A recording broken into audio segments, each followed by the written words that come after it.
Good evening, everyone. Let me call to order this meeting of the West Palm Beach City Commission. Today is Monday, April 15th, 2024. The time is 5:01 p.m. We will start this meeting off as we do all of our meetings with a moment of silence, please.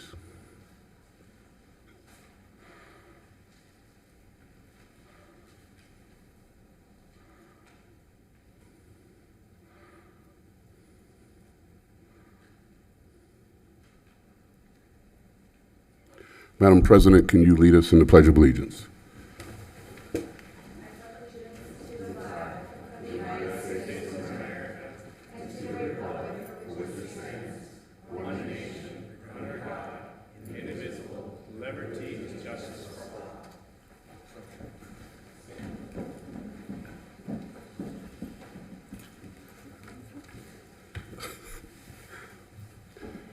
I will go over the rules of civility and decorum which govern this meeting. Officials shall be recognized by the chair and shall not interrupt the speaker. Public comment shall be addressed to the City Commission as a whole and not to any individual on the dais or in the audience. Displays of anger, rudeness, ridicule, impatience, lack of respect, and personal attacks are strictly prohibited. Unauthorized remarks from the audience, stamping of feet, whistles, yells, and similar demonstrations should not be permitted. Please govern yourselves accordingly, as offenders may be removed from the meeting. Also, any person wishing to speak shall complete a comment card for each agenda item the person wishes to address, and that comment card shall include the person's full name, address, and the numbered agenda item. If that information is not provided, the person will not be recognized. Madam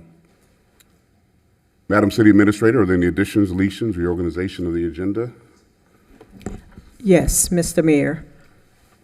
Item 9.2 on the agenda is being deleted for further staff review. It relates to ordinance number 5098-24 regarding amendment to Chapter 58, Parks and Recreation Facilities, as well as Chapter 78, Streets, Sidewalks, and Public Places. It will be brought back to the board at the April 29th City Commission meeting. Okay, very good. Thank you. We do have a couple of proclamations that I would like to present, beginning with item 6.1. Pleasant City Day. Pleasant City has a long, rich history of being the oldest thriving African-American community located in the heart of West Palm Beach since its establishment in 1905 and its incorporation in 1912. Pleasant City residents, many of whom are descendants of the pioneers of this neighborhood and continue the rich legacy, are reflections of the culture and have worked together to bring positive awareness to the neighborhood. Pleasant City neighborhoods have worked tirelessly and are still working to create a comfortable, thriving community through partnership and collaboration with the City of West Palm Beach, the Northwood Pleasant City Community Redevelopment Agency, and through the Pleasant City First Neighborhood Association. Pleasant City has dedicated a day to the celebration and education of the pioneers and traditions of the community, while highlighting the growth and improvements of its neighborhood and fostering a sense of spirit, unity, and joy while accomplishing these goals. I, Keith A. James, Mayor of the City of West Palm Beach, do hereby proclaim April 27, 2024 as Pleasant City Day. Here to accept the proclamation is Dr. Asia Taylor, President of the Pleasant City First Neighborhood Association, and Ms. Bernita Banks and Mr. William Holland, members of the Pleasant City First Neighborhood Association.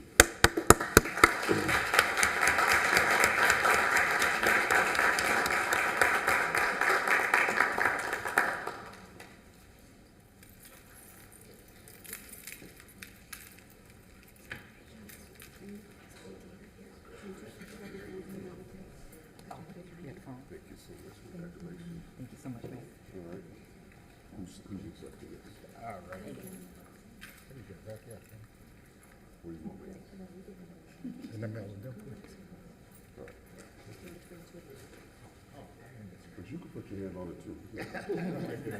I know it's not done.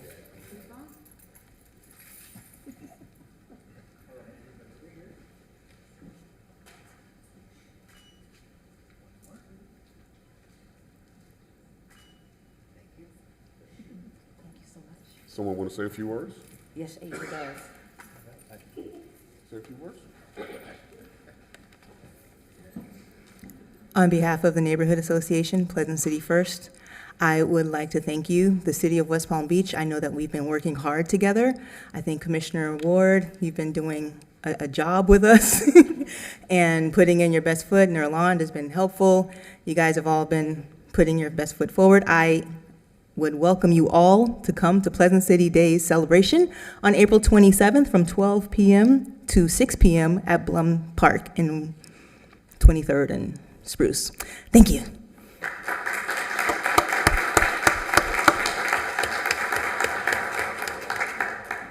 Second proclamation relates to Water Conservation Month. Proclaiming April as Water Conservation Month, water is a basic and essential need of every living creature. The state of Florida, water management districts, and the city of West Palm Beach are working together to increase awareness about the importance of water conservation. The city of West Palm Beach and the state of Florida have designated April, which is typically a dry month when water demands are most acute. Florida designated April as Florida's Water Conservation Month to educate citizens about how they can help save Florida's precious water resources. The city of West Palm Beach has always encouraged and supported water conservation through various educational programs and special events. Every business, industry, school, and citizen can help by saving water and thus promote a healthy economy and community. Therefore, I, Keith A. James, Mayor of the City of West Palm Beach, do hereby proclaim the month of April as Water Conservation Month. Here to accept the proclamation is Victor Carosi, Director of Public Utilities, and Sarah Burke, Sustainability Supervisor.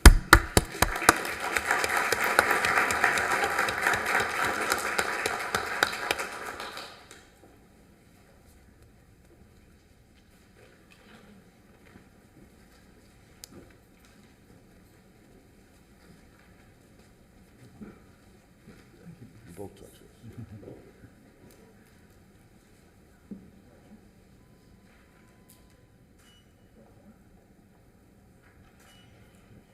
Thank you very much. You want to say something? Yeah, I'll say a couple words. Thank you.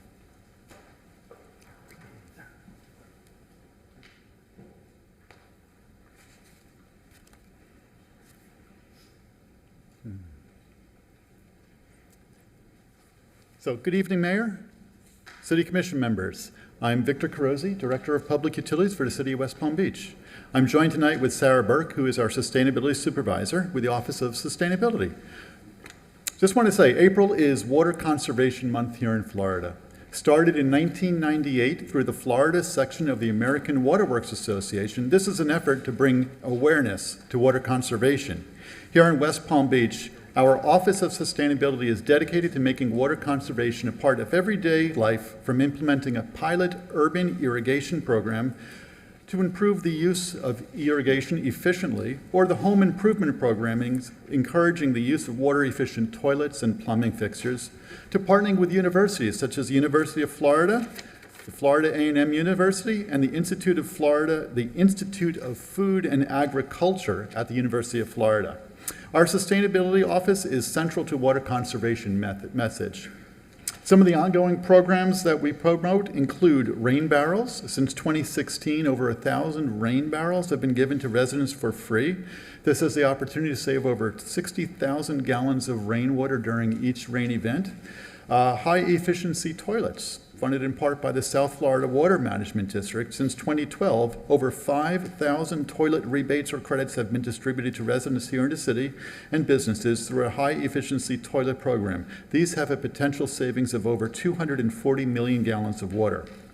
I'd like to also acknowledge the South Florida Water Management District as our partner in water and thank the district for the cooperative support and shared purpose with the city conserving water. The district is responsible for managing water resources to ensure supply is available to meet the needs of those of us here in South Florida. Water is a precious resource. We're blessed with our Grassy Waters Preserve, a 23-mile natural water catchment area central to our drinking water supply. Proclamations such as this, noticing April as Water Conservation Month, help with the awareness to our residents of the challenges to this supply and the need for water conservation in our daily lives. On behalf of the city's Public Utilities Department, I thank you, Mayor James, and our City Commission members for your continued support. Thank you very much.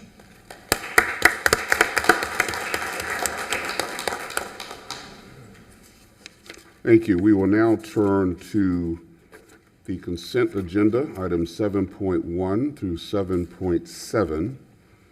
Commissioners, do you have any comments, questions on the consent agenda? No? All right, we do have a couple of cards. Both Sandy Makovich, you want to speak on items 7.2 and 7.7. Sandy Makovich.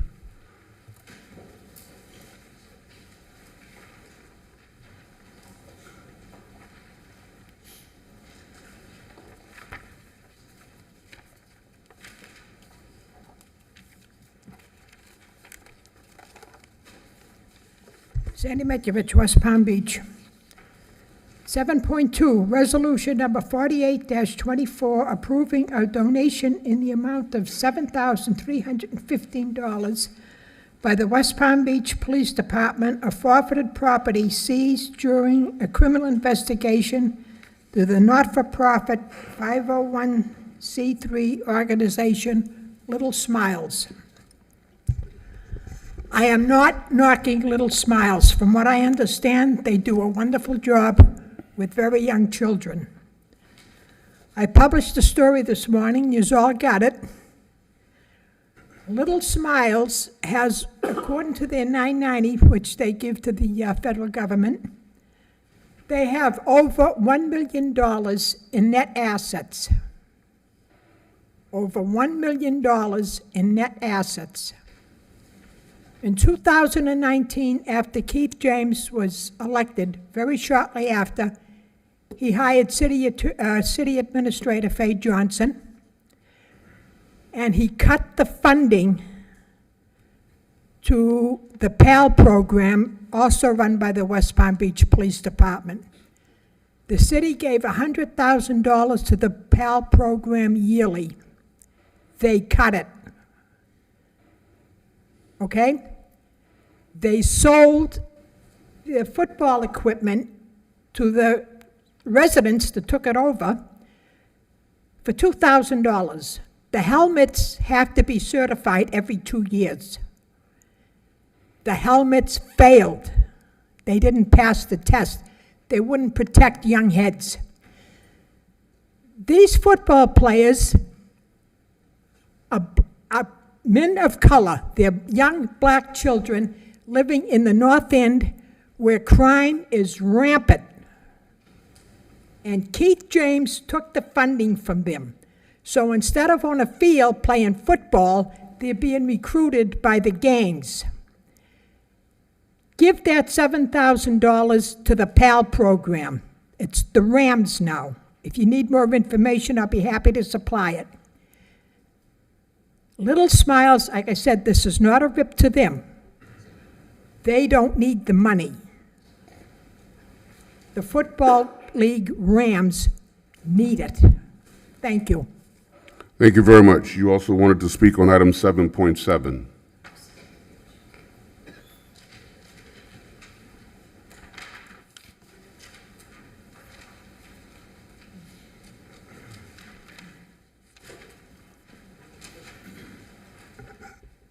Sandy Metcavich, West Palm Beach. Resolution number 92-24F, authorizing the use of building permitting discretionary fund balances for year 2023 and 2024 to provide appropriations in the amount of $1,500,000 for the continuing Tyler EPL implementation and other functional related needs. Background information says the Development Services Department is in the 6th year of the Tyler EPL Land Management System implementation, which has brought many city operations into one integrated digital environment. I think when you spend $1,500,000 of taxpayers' money, it should not be on the consent calendar where it's not discussed unless some dope like me comes up and mentions it. I think the taxpayers deserve a little more explanation. You'll spend $1,500,000, but you won't spend $7,000 and donate it to a football team that needs it. Thank you, Keith. As usual, you're a big disappointment to the city of West Palm Beach. Thank you very much. We will now, I'll entertain a motion for consent. Mayor, I move approval of the items on the consent calendar. It's been moved. Is there a second? Second. It's been moved and seconded. Discussion. Hearing none. All those in favor say aye. Aye. All those opposed, like sign. Hearing no opposition, motion carries unanimously. Thank you. Item 8.1, resolution number 61-24, authorizing a disparity analysis of the impact of the city's minority and woman-owned business enterprise program, and resolution number 76-24F, approving the use of general fund contingency in the amount of $300,000 to fund a disparity analysis study. Mr. Hayden? Yes. Mr. Mayor, Madam President, Commissioners, Ms. Johnson, my name is Frank Hayden. I am the Director of the Office of Small, Minority, and Women-Owned Business.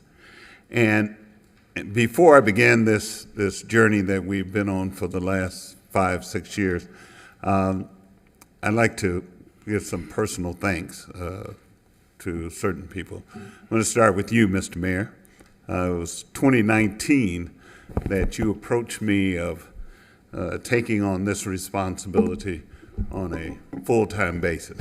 Some of you remember I was Director of Procurement and also performed this, and even though I wasn't real thrilled about that concept, Mr. Mayor, but in the end it did work out well. I think it has made a difference, and I want to thank you for pointing me in the right direction.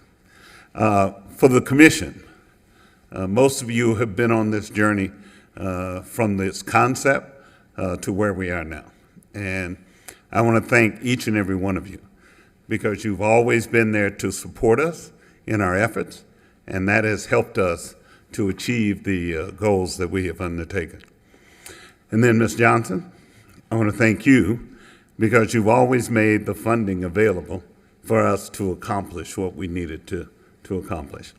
And lastly, I want to thank my outstanding people that I work with. We are a small group, but we accomplish a lot in our effort. And so without them, it wouldn't be possible as well. So now that I've finished that little portion of it, let me take you all on this journey that we've been on for a while. The Office of Small and Minority Business Programs is proud to present this 5-year executive summary. The MWB status report showcasing the work that has been done to create an environment in which minority and women-owned businesses can become true partners with the city of West Palm Beach. Just so that you understand how we got to where we are, the Supreme Court affirmed that according to the 14th Amendment, local governments have the ability to enact programs that will benefit minorities. We have to first prove or show that there's been a disparity.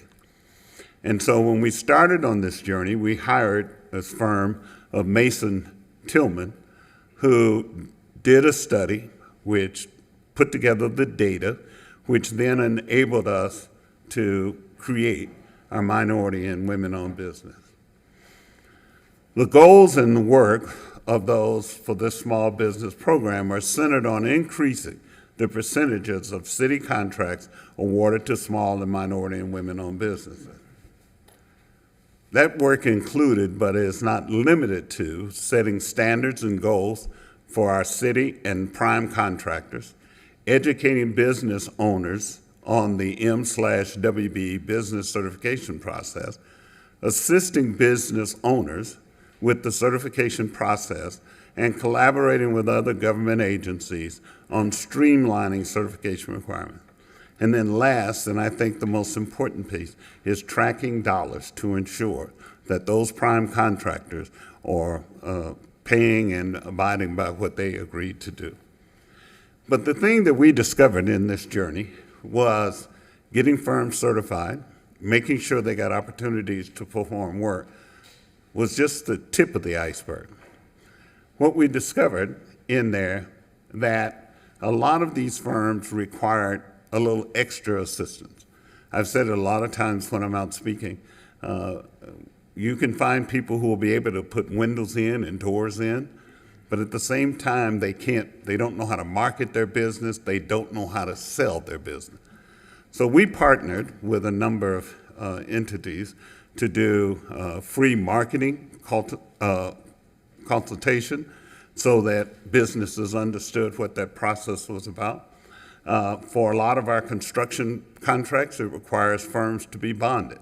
So we did a contract with a young lady who prepares businesses so they're in a position to become bonded, and she was able to get a number of them bonded. We did the loan program some time back. We were very successful, I think, with the First Step Grant Program. Out of the $500,000 that we were allotted, 400 and some of that went to minority-owned firms in the city of West Palm Beach. And then our last program we just did was a number of our solicitations are either for ITBs, invitation to bid, or request for proposal. So a lot of our folks don't understand that process. So we just recently did a program to teach them how to be successful in that regard. We've done outreach and marketing. We've hosted full-scale environmental educational networking. We published and distributed a quarterly newsletter, Let's Talk Procurement, publishing and distributing Doing Business with the City guidebook, and maintaining a robust digital and social media piece as well. And I know you all love listening to me when I speak most of the time, but I thought it'd be a good idea to hear from some folks that we have been successful in helping. So if you'll just bear with me for a minute, and hopefully this will work. I guess the sound's not working. Volume? Sound. Can you all hear anything?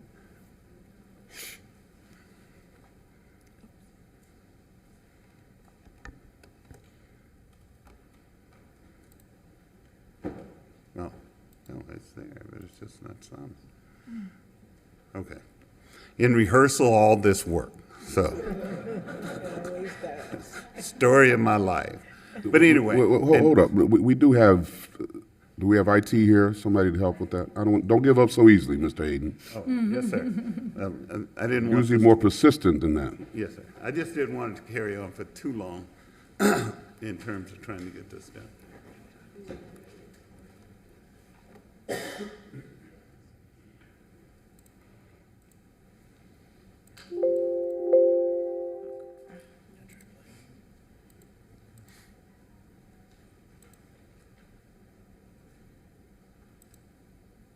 When Craig Glover and There his we wife go. Bonnie started A Better Way Home Care, they wanted to provide service that was above and beyond what their family had experienced. Sadly, Bonnie passed away from COVID a few years ago, but her presence is still very much felt. She was really the heart of the agency. We're working really hard to honor her vision to serve people at a high level. That vision includes sending home care workers, trained by experienced staff nurses, into people's homes to make their lives more comfortable, no matter what the circumstances. Our goal is to provide care and love in the home, to send caregivers into someone's home to provide bathing, cooking, dressing, light housekeeping, but especially compassion and empathy so that they feel loved. But the Glovers also wanted to provide employment for area residents with the potential for upward mobility. This is Craig, A Better Way Home Care. How may I serve you? In the new offices in the historic Northwest Sticks project, he's hoping to hire people from the neighborhood and mentor them on the job, like he and his wife did with the current assistant administrator. During my time here, I've been a scheduler. I became an office manager and now assistant administrator. Not only do we focus on developing the staff, we also work with the caregivers as well.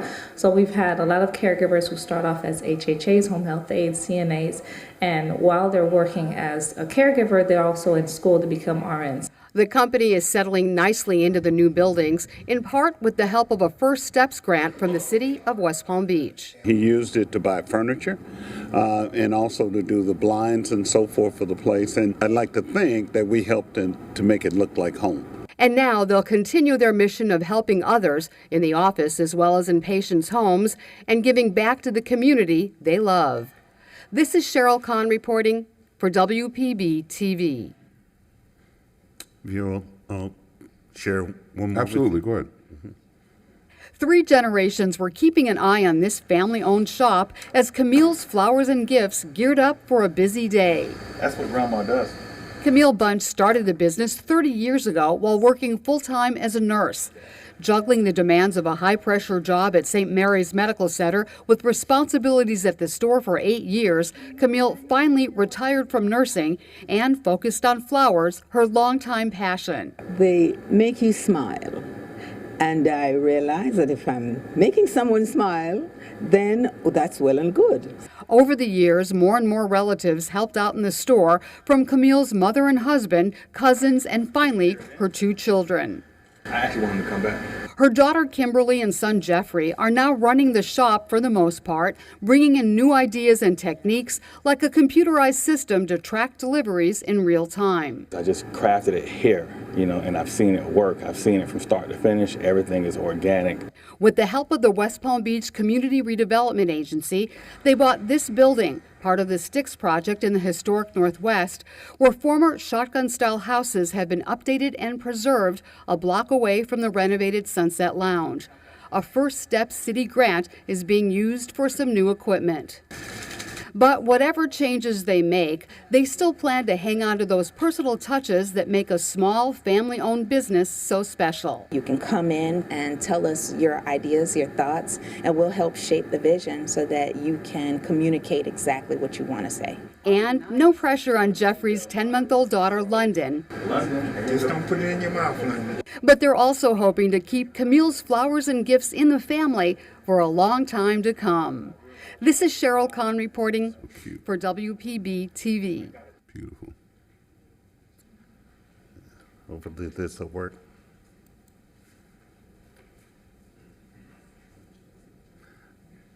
Okay. Did they get it? I'm just going to go to the next slide. Yeah.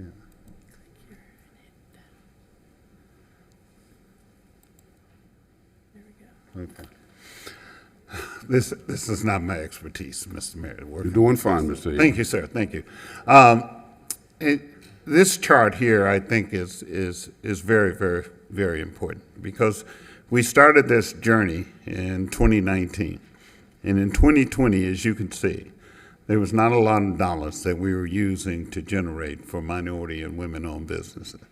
So that required us to go out and do a lot of marketing, a lot of campaigning, a lot of certification for businesses to get them involved in it. And as you can see, in 2022 and 2023, we did a lot better. Wasn't where we wanted to be, because in our SBE program, we're up to about 18 to 20%. This one is just at 2%. So we still have a lot of work to do. And that's why it's going to be so important that we continue on this vineyard in terms of getting things done. And so the resolution that's before you this evening is authorizing a disparity analysis of the impacts of the city's minority and women-owned business enterprise program, and a resolution approving the use of general funds in contingency in the amount of $300,000. Excuse me, Ms. Johnson. I can feel her eyes on me when I do that. Now, I truly apologize. For $300,000 to fund the disparity study. And I should say this to you as well. The Solid Waste Authority has already done their solicitation, and they're in the process of negotiating with an entity to perform this service. Palm Beach County is reviewing their solicitations that were submitted. So it is my hope to be able to piggyback off of one of those entities so that we don't have to go out and do the soliciting. We did that 5 years ago when we did this, and I think we were very successful in terms of who we ended up with. And so I look forward to us going through that process again. And so with that, Mr. Mayor, I'll entertain any questions that any of you all might have. Thank you, Mr. Hayden. Job well done. Madam City Attorney, can you explain why we need to go through the disparity study once again? Yes, absolutely. The cases that Mr. Hayden referred to earlier are United States Supreme Court cases that outlines what is necessary to provide an equal playing field for those who are not who are experiencing disparities in awards of procurements for government.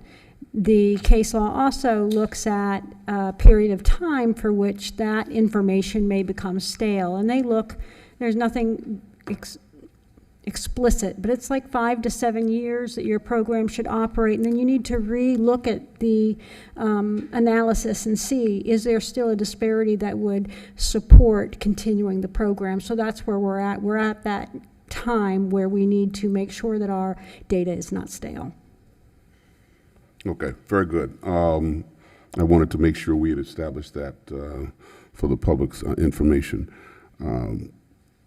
Very impressive results, Mr. Hayden. I'm indeed glad that you were serving in that capacity. And yes, we still have work to do, but we are making progress.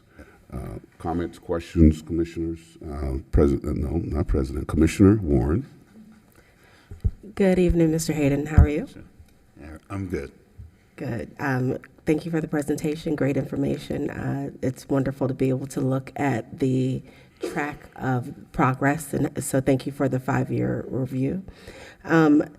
How will you piggyback? You said that you wanted to piggyback on one of the other larger agencies, or one of the other agencies in the work that they're doing. Right. How will that happen? The process is that we request through the entity that they allow us to piggyback off of a contract that has gone through the whole solicitation process.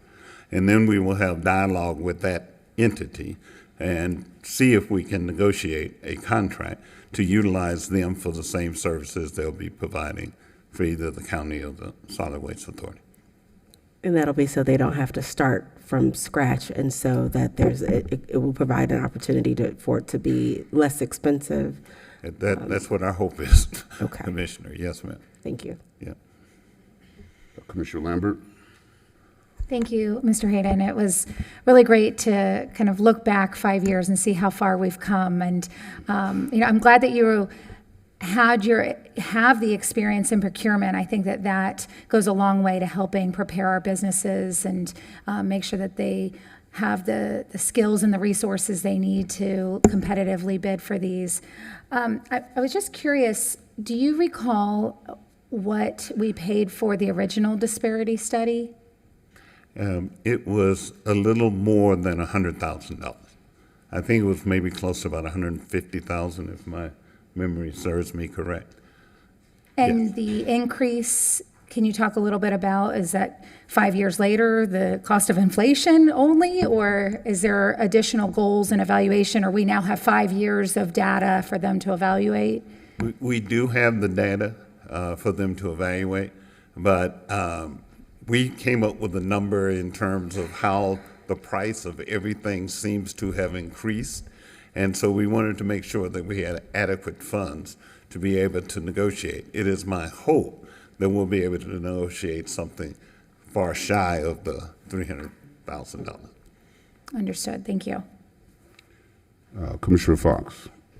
Thank you so much for bringing this to us. It's wonderful to look out in the audience and know that there's so many of the small businesses and their owners are here tonight to support you. And I support this, and thank you for everything that you're doing. I'm wondering, just in advance of the study, are there recommendations or thoughts that you have just in general about things that we could be doing in addition to what we're doing? Obviously this study will come back to tell us other ways that we could make progress, but I'm curious if you have thoughts just in the meantime of how you think we're doing and where we could go next. Thanks. Well, I think we've been making good progress in this. Whenever you start off in a new area and having a woman business minority program is a new entity. A number of our SBEs are also certified as M/WBEs. And so most firms will venture into their area when there is a benefit for them. They can see an advantage of that. And so our job over the next 2 years, as we're getting this study in place, is to convince more and more people that it is worthwhile for them to step over and become certified as MBEs, because there are more opportunities for them to take advantage of that. Aside from that, we are looking at the aspect that our dollar threshold for, like, especially for small businesses, and for our MBEs, we have no dollar threshold. You just have to meet whatever the ethnicity is that you're applying for. But we think that there are some other areas that we can go off into which will help businesses. I spoke earlier about the programs that we've initiated to help people out. I think that's going to help a lot of businesses get into a position where they can do more and take advantage of opportunities that we have here. And so I'm hoping that whoever we hire can come up with some other creative ideas that will help us help the businesses here in the city. Any other comments or questions from the dais? If not, we have several cards. I'm going to read off 4 names at a time. If you could start making your way toward the podium. Craig Glover, Tia Barnett, Brittany Millington, and William Kennedy. Mr. Glover. Good evening, everyone, Mayor, City Commission, City Administrator, staff. Glad to be here. My name's Craig Glover. I'm the owner of A Better Way Home Care. I have a bunch of thank yous. I'd like to thank the Mayor and the Commission and the CRA for the opportunity to be part of this work. My family and I had a vision years ago. We wanted to be in a community that was underserved. We come from those communities. We wanted to bring a business to those communities that demonstrate that we could be successful. And then we also wanted to be able to make an impact on that community, and I'll talk about how we feel like we're doing that. I'd also like to thank the MWBE team, Frank and his team, because they've been wonderful, and I've got some comments in particular for them. From a CRA perspective, they were great because they offered us an opportunity to buy a building at a steep discount and provide their own grant, because it's hard enough to run a business, a lot less going through a real estate transaction, and they really helped us to bring that to the finish line. Frank's team was amazing, in particular Frank and Sandy, who's here today. I think Sandy's here, because the certification process was seamless and quick. The work was done at a level of professionalism that is outstanding for any enterprise, especially a city. It was timely, and they did it with kindness. They really helped us to get to the point that we can make this happen and make a reality. Between the city and the CRA, we could furnish the building, we could make it beautiful, we could move in, we could get it built out without having to strain. And I really appreciate all of the help so that we can come in and make that impact that we will. The impact will include demonstrating that Black businesses and minority businesses can be successful in that environment, honoring the history of that area, hiring and developing people.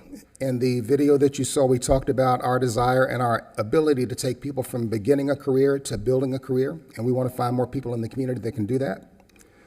We also feel like we can serve because, for example, we have a contract with the CRA. We serve a lot of veterans, and most veterans have no idea that the VA will pay for their benefits, and they're in that community. And we want to be able to find them and reach them and serve them so that our people, as they enjoy the last part of their lives, can do that with respect and dignity. So we're really, really honored to do that. My last ask is a big one. I remember being in this room when the grant that helped us was announced, and it was wall-to-wall, standing room only. And I understand that just a small fraction of the people who qualify got that money. So I would encourage the city and the staff to be really creative about finding the millions of dollars that it's going to take so that every business gets what they deserve. Because there's a huge demand, and we've earned that, and it can be done in a creative fashion. Glad to be here. Thank you for your support. Thank you very much. Tia Barnett. Mayor James, Commissioners, I'm Tia Barnett. I am a Palm Beach County native. I went to Lake Worth High School, and so did all of my 3 military serving sons. I went to a state university, didn't quite finish. I was a single mother for a long time. It was rough, it was expensive, but I wanted to live here. I used the City of Boynton SHIP program to purchase a home, a single mother with 3 sons. We wanted to live here, in the community where I grew up. I went back to school and earned my Bachelor of Science degree from Palm Beach State College. It was affordable, it was local. It took me 19 years to work myself up the career ladder and into a leadership role at an agency located right here in the city of West Palm Beach. When my career was cut short due to politics, I found another job, paid less, a whole lot less, but I wanted to live here, in this place where I raised my children. Due to tax increases and insurance rates going up, my mortgage has gone up by $600 a month. So I asked myself, how can I continue to live here? I decided to supplement my income by doing something I love, something I'm good at. Opening my own event planning business will allow me to bring in additional income that can help me stay here, my hometown. Starting a business takes investment. It takes time, it takes money. I know I need to join local chambers, money. Invest in supplies, marketing, money. I need to take courses that I can stay up to date on the latest and most innovative technologies in my field, more money. I recently attended a entrepreneurship boot camp led by Dr. Dion Roundtree and sponsored by the Office of Small Minority Women Business Programs. It was inspiring. The idea that I could receive a small grant to help me get my business up and running was monumentally meaningful to my goal of continuing to live here. I can provide my planning services to the local community to help keep service prices competitive and diverse. Please, please make grant funding available. Please approve moving forward with this disparity survey for people that want to serve this community through provision of locally sourced products and services for natives like me. Thank you very much. Brittany Millington.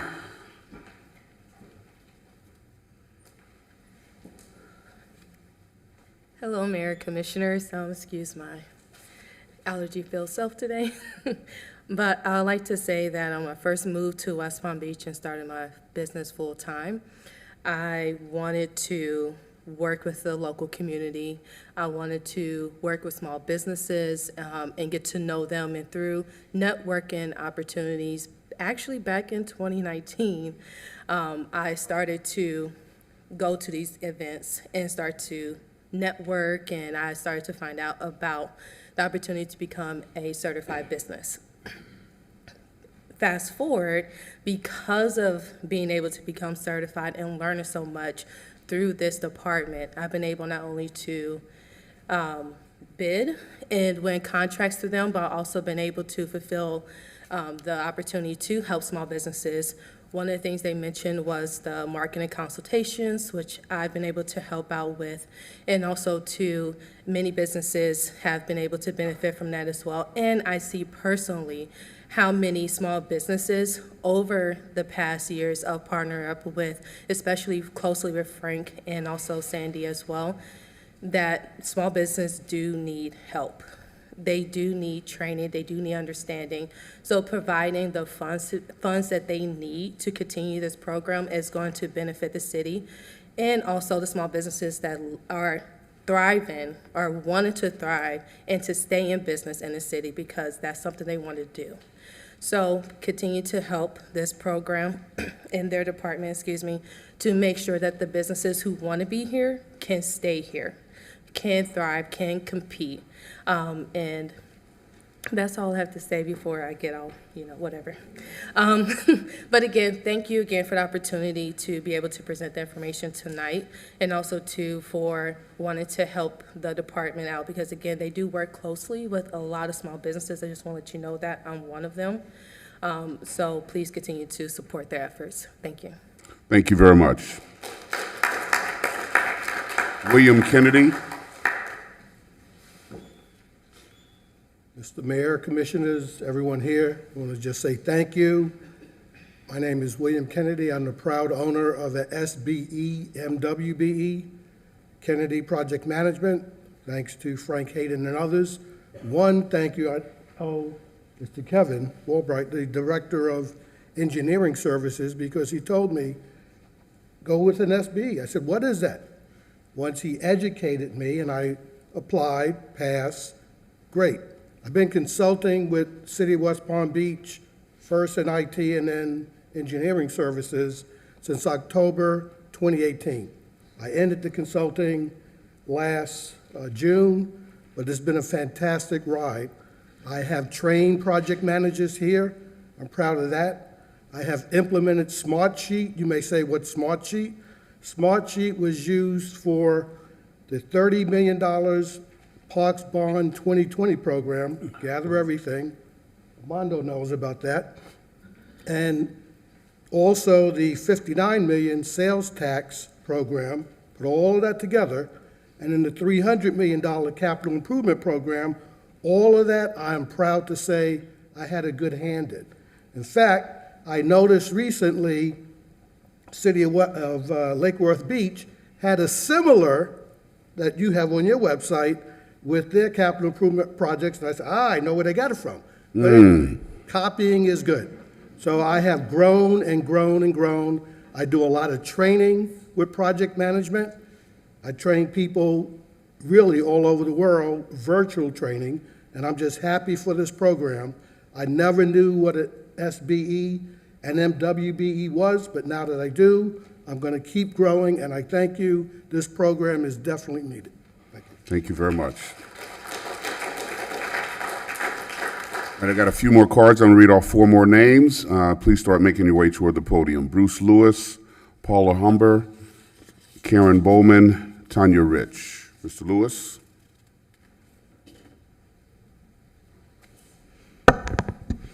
Good evening, Mayor, Madam Chair, Commissioners, Ms. Johnson. It's a beautiful day in the neighborhood. I want to thank you all for swearing in, and congratulations for all being reelected. Let me start out by saying thank you for this opportunity to talk about this program. I've been involved in committees, selection, evaluation committees with Mr. Hayden and Sandra on the grants, been involved in contractual arrangements with the city. I've been certified for, well, let's don't talk about how long that was, but for quite a few years. And in the audience, I see a lot of people that are my mentees and people I've worked with in the past.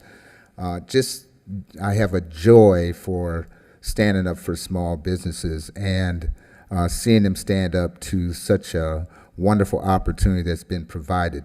The fact that this resolution is on consent speaks volumes about all of you and how you support this activity, this resolution. I support wholeheartedly the program. I can only make a few suggestions that might make the program a little bit better. The first being post-COVID and all the wonderful programs and technical assistance that's taken place. We may want to consider, independent from the study, to do a needs assessment because I think the needs have evolved. In our partnership with the Mayor's Jumpstart Academy, the BBIC, and the Equity Entrepreneur Center, which is really an ecosystem of support, we teach a lot of classes that we're finding out time and time again that some of the most pressing needs of the small business community is access to capital, having their what I call business legitimacy paperwork in place, being able to go out and get commercial loans, lines of credit, and just know how to stand their business up and go for opportunities. This city really stands out in the forefront for doing all of those things with your collaborative partners and the people in this room. So my hat's off to you, and let's move forward with this resolution and the disparity study. Thank you very much. Paula Humber. Good evening, Mr. Mayor, Commissioners, all on the dais. It's honored for me to be here tonight. I want to introduce myself. My name is Paula Humber, and I'm the president of P&L Corporate Solutions. We're an HR consulting firm and staffing agency. We're located in the historic Northwest. I also stand before you on behalf of the board of Historic Northwest Business Alliance. So we have a lot of thanks to give to the city of West Palm Beach, the CRA, for just embracing us, giving us an opportunity. We too were a part of the First Steps grant project and beautifying our property. In a few days, we celebrate 7 years in business. And I don't know what you know about statistics, but they say 5 years is it for minority businesses. So to come to this point, it really is beyond what I envisioned at the very beginning. So as a proud small business, female-owned business, Black business in the West Palm Beach area, we fully support the authorization of the disparity analysis for MWBEs. We believe that this initiative will not only empower businesses like ours, but attract more businesses and contribute to the economic stability and growth of West Palm Beach, and specifically the historic Northwest. So by identifying and addressing disparities with grants, programs like Mr. Hayden talked about, we hope to create a more equitable and thriving business environment for all the members of our communities. So thank you. Thank you very much. Karen Bowman. Good evening. I'm Karen Bowman. I'm the head of Street Art Revolution. We're a public arts company, and we specialize in doing culturally relevant public art for minority communities. We have benefited from this program, and I just want to sing my praises to you all. It is a wonderful program. We have been able to expand our offerings with the First Steps grant. And recently, we've done a project at one of the local schools where we were able to utilize some of the materials that we were able to purchase with the grant. I'm deeply grateful to you all for providing that opportunity. And if anything, I would hope that you would expand the opportunities for more grants for more minority businesses. And I completely support this resolution for the disparity study. Please continue the great work, and I also want to give special thanks to Mr. Hayden, Ms. Hammerstein, and their staff, because they were just wonderful to work with on this. Thank you. Thank you very much. Tanya Rich. Good evening to the mayor, to the city commissioners, to Ms. Johnson, and also to you, Mr. Hayden and Ms. Sandy. I just want to say that we are part with Mr. Hayden, and he has been wonderful for us. We right now are in a subcontract situation, and we came into this not knowing anything, still learning, still with attorneys. We still did not get all of the information, but we were able to call Mr. Hayden, and Mr. Hayden was able to at least just sit us down, speak to us, and let us know what we may do and what we should not do. So I just want to say that I do support this, and I do support that there needs to be more funding to understand how contracts and subcontracts work, because a lot of us are coming into this not knowing, writing the blueprint for a lot of us. So I do want to say I do support. I love West Palm Beach. I live here, play here, work here, do everything here. So I do support it. Thank you so much. Thank you very much. Darren Studstill.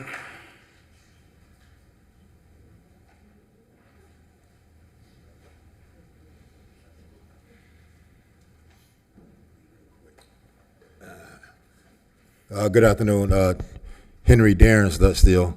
Well, I forgot my address, 401 North Rosemary. I just want to say I support Mr. Hayden and Ms. Sandy and everyone for what they're due for that program, and you, city commissioners, for this. Yes, we need this program, and I'm just going to step back. But today I'm going to stand up here and just be an example of what programs like this does for people. I am a product of a woman-owned business, my mother, who's been in business for 40 years. Also, Ms. Thelma Starr, Okay, you guys don't know her, but she gave me my first job, and she was a woman-owned business, kept me out of trouble. So the impact of small business and the courage of these people here tonight shows that we're moving in the right direction. Now, I do want to say yesterday's price is not today's price. So the $300,000, Mr. Hayden, is a drop in the bucket on the impact that you made here today. To see my neighborhood come from when I first started, 1 or 2 to 3 businesses to what we have today, we got to keep moving forward. So I am going to encourage that this program, when it's time for budget to start, we need to look at that number. It needs to be stretched. Me personally, when we say $300,000, I think the program should be funded with $3 million. That's only 10% of the $3 million, but the impact is huge. You know, business costs is hard out there these days, and to impact for our young people to see small businesses in our neighborhoods is greatly needed. So I just want to say I support this program, and let's continue to work. Thank you very much. That's all the cards. Commissioners, any additional comments or questions for Mr. Hayden? Commissioner Lambert, then President Ward. Just a comment. It was really great to hear from everybody firsthand, and many of you we know, and we've gotten the chance to know you over the past few years, but some new faces as well, and I think that that's a testament to this program, and so I look forward to the disparity study results and continuing the great work that we've been doing in our city, so thank you all. President Ward. I had similar comments. It was inspiring to hear everything. I mean, I worked more closely with some of you and meet other business owners every day, and I can't wait to continue forward. And with that, I'd like to make a motion. Absolutely. I approve. Hold on. We got a Commissioner Warren would like to speak. Thank you.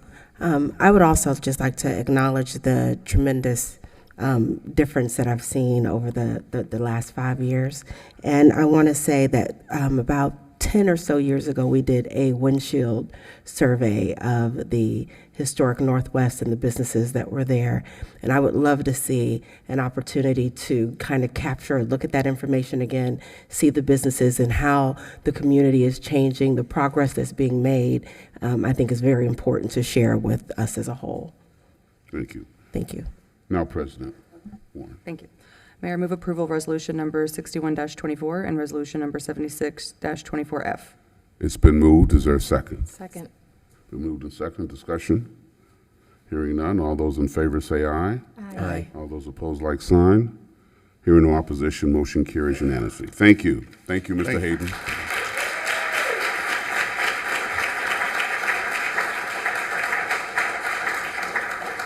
Thank you all so very much for this support. I truly appreciate it. And for those of you in the community who showed up, thank you all. Your department is small but mighty. Okay. Item 9.1, public hearing and first reading of ordinance number 5094-24, amending the Code of Ordinances at Chapter 86, Traffic and Parking, to add new definitions, amend the penalty provision, provide authority to the mayor to regulate construction management plans, parking permits for new developments and residences, and traffic calming, to abolish the Traffic Calming Advisory Committee, and to further regulate traffic calming. Mr. Fana. Good evening, Mayor, Commissioners. Armando Fana, Assistant City Administrator.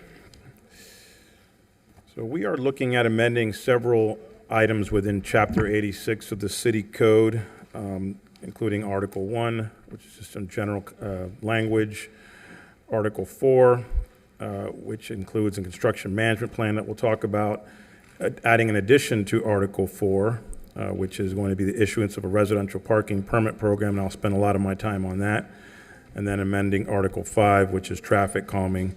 Part of this effort included, our parking administration, Department of Engineering, Development Services, and our legal department. So I want to thank those departments for their efforts in amending this code. I'm going to start with the largest change, which is the addition of a residential parking program to the code. And we looked at many of the complaints that we were looking at over the last couple of years really originated in the area of South Dixie Highway, from just to the south of Okeechobee around the Norton Museum to the Belvedere Road area. We're getting a lot of complaints about encroachment of commercial the people going to commercial properties and encroaching into the residential neighborhood and parking there. And so we started to look at that area as where we might test or study a potential residential parking program. And that's not to say there's other areas in the city that also have issues, but that was the main area we were getting complaints from. So over the past 2 years or year and a half, we have been talking to residents and businesses in that area and have held several meetings with the community, both the residents and the businesses. We also had a meeting here in City Hall that was open to the public in November of last year to discuss what a residential parking permit program might look like. We also hired Kimberly Horn as a consultant to look at what other cities are doing in the region, and also to look at this particular area within South Dixie Highway to see what were the trends that are currently existing and what were some of the challenges with implementing a program there. The things that we got, the feedback that we got from the community was the focus was on safety and looking at where parking issues have become a safety hazard, particularly with folks parking very close to intersections. Also improving access just by having more access to parking, whether that's from commercial establishments being able to park for their businesses or their residents not being encroached upon. And that's a difficult balance sometimes. Obviously you want businesses to grow, but you also have to keep in mind the needs of the residents and their visitors in residential communities. And then the enforcement side, which is always a challenge. We were a fairly large city in terms of territory to cover, and so having enough staffing and having the ability to enforce whatever is enacted is always something we consider when looking at a new program. So looking at all the feedback we got from the residents, from the businesses, from staff as well, and as well as with Kimberly Horn and looking at what other cities are doing, we came up with some specific criteria to allow for a residential parking permit program to exist. And it's somewhat based on what other cities are doing. There's similar concepts to what other cities are doing in South Florida. So 2 thresholds that have to be met in order to even qualify for a residential parking program. One of them is that during any period of the day or night that's going to be regulated, so you're typically going to be the evening for residents, the number of vehicles that are parking in the residential area that are on-street parking must be equal or greater to 50% of the capacity for that street. So if you had 50 parking spaces as an example, then over 25 would have to be occupied during peak hours in order to meet that first threshold. And in addition, there needs to be a sense that there is more non-residents, or that non-residents are taking up a substantial percentage of the parking spaces as well. And that can be easily done with existing technology that the city has. We have tag readers, so as we're analyzing an area, we can have staff go through that area during peak hours to see, number one, what percentage of the spaces are occupied, but number two, what percentage of those are occupied by non-residents. The other threshold to meet is that 75% of the property owners that are fronting the designated parking spaces have certified that they agree to a residential parking permit program. And we did this because we're really starting with the premises that we're talking about the public right-of-way, and therefore we got to use some care so that we're not looking at over-regulating an area that might be underparked already. We don't want to encourage a not in my backyard kind of mentality in neighborhoods, and where there's plenty of capacity have a residential parking permit. It's got to be based on some real thresholds, and these thresholds are similar to what other cities are using. So just some other things that would go along with the program. One of them is that if they meet the thresholds, those 2 thresholds that we talked about, then the other thing is that if it is one street, and it can't be one street, and then I'll use the example in South Dixie, you may have a restaurant opening up. One of the issues that we heard about was Pig Beach Barbecue, and there's some encroachment from sometimes when that gets busy into the residential neighborhood. So if that was the one area where there's a problem, there potentially we could just have that one street have parking permit for that one street, and that could be approved administratively. If we're talking about an entire neighborhood potentially, that would then come to this body for approval if they meet the thresholds that were talked about before. Because when you're talking about an entire neighborhood, we want to make sure not only that the residents are in agreement with it, or the majority of residents, but that we get your feedback and make sure that you're in agreement with it as a governing body, because we're talking now an entire neighborhood that would be cut off to anybody but residents during certain times. Mayor, may I ask a question? Yes. Thank you, Mr. Fana. When you say an entire neighborhood, is there going to be a preferred size of number of streets that apply for this? Or just if 5 streets want to get together because they're having an issue, then they should? Or if it's 10 streets, or is it a neighborhood association when you say neighborhood? Yeah, it would generally be a neighborhood association that would come forward and say that they'd like to look at this program because they're having a lot of encroachment in their neighborhood. And then we would take a deeper dive and see, is this really a neighborhood-wide program issue, or is it just a few streets, and make a decision based on the facts, based on the analysis of that neighborhood. Similar to what we did, that's what we did in El Cid, looked at it. Actually, I probably should have kind of pointed that out. You see a map there. That was actually a real study that was done in El Cid, and in the green areas showed where there was the number of spaces, and green being that there was occupancy still available, that it was actually underparked. So, and there's some other studies depending on the type of day or night that we looked at, but that's an example of we would go in and do an analysis, and we learned from this. So this took a long time because we got a consultant to do it, but this is not really a huge exercise it could be done fairly quickly, and we can figure out whether or not it's justified. So it just depends. It would be looked on a case-by-case basis. And follow up, You have a Mayor? follow-up? Yes, Yeah. thank you. If you could go back to that map. Sure. You mentioned that some of the areas were underparked.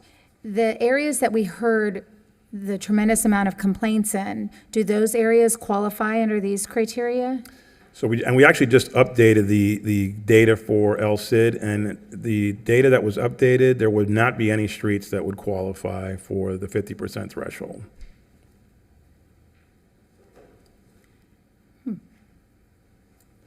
Now, that may change. It depends on, sometimes we could revisit certain streets if there is there seems to be an unusual amount of traffic coming in from a particular street. We can go and easily do that one street, but based on the analysis, the 2 analyses that were done, none of them meet the 50% threshold. Okay, Mayor, follow up, sorry. Yes. So do you think that some of the, I know that we're going to go over other changes in this ordinance, that maybe other provisions like the construction permit parking would help with some of the issues that they were having in those areas? Yes, and I'll definitely touch upon that, but yes, that was one of the things that came out of specifically, and I don't want to focus just on El Cid because this is a citywide program, but specifically in El Cid, a lot of the issues were related to construction parking, Okay. which we address later too. Thank you. Mm-hmm. So if you get if you have a residential parking program within your neighborhood, obviously you have it for you and the folks who are living in your home. But then you also have the ability to get short-term guest residential parking permits, and that is for 24 hours or less, and that's up to 3 guest permits per neighborhood. That can be adjusted downward if the parking administrator determines that there are just not enough spaces on that particular road. If there is a special event, you're having a large gathering in your home and you need additional parking, you could then, you should already, under a current ordinance, apply for a special event permit on private property, because in that case, you're utilizing more of the public right-of-way than is normal. So that is in existence in our current ordinance right now. And there's also would be the ability to get visitor residential parking permit, which is those that are over 24 hours, up to 7 days, and you'd have the ability to get up to 2 of those per residence as well. That is the end of the residential parking program. So before I go to the other changes, I wanted to make sure there wasn't any other questions. Yeah, we have a couple of questions, Commissioner Warren and then Commissioner Fox. My concern is in our historic communities, in the older areas, they don't have the driveways and they have very limited street space. So what is the turnaround time typically for applying for a permit in the event that they decide to have a Super Bowl party and it's a last minute thing? Is it something that they would be able to do in a short period of time, or is there? Yeah, I mean, it's going to take, it's probably going to take us through about June to get the program completely up and running, but we anticipate that that would be a quick turnaround. It's all automated. It'll be through Park Mobile, so you'd be able to request a permit online and get it issued online. Okay, thank you. Commissioner Fox? Thank you so much. I know that we were talking a lot about El Cid, but I've had other neighborhoods in my district. Providencia Park comes to mind that they have been asking for a while for some kind of permit.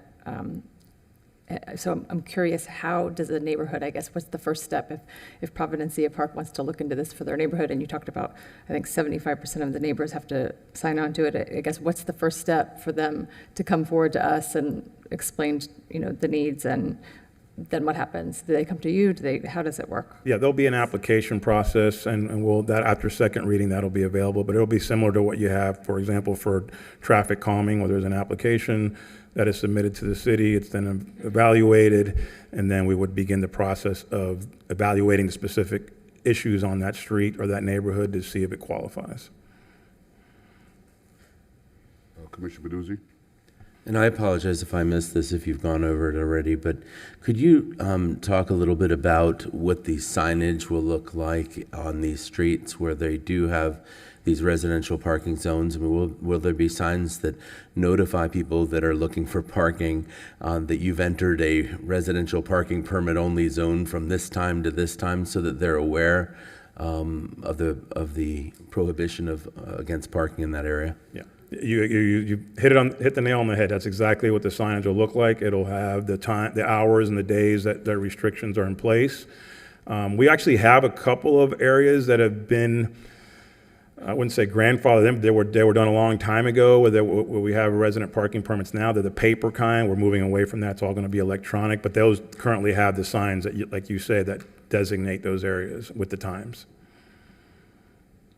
Commissioner Warren? Thank you. Before we go much further, Armando, is it possible for you to explain to me more about what the Traffic Calming Advisory Committee is? Yes, we'll get into that later. Going to get into that? Okay, yeah. Thank you. Commissioner Fox? Thank you.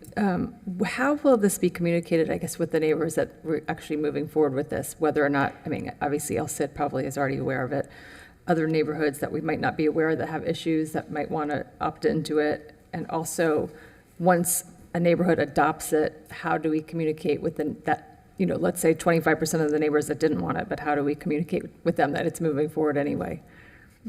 Thank you. So the communication part is after second reading, we can make sure that the neighborhood associations that we have their contact information, which I believe we have all of them at this point, would get notified that it's available now.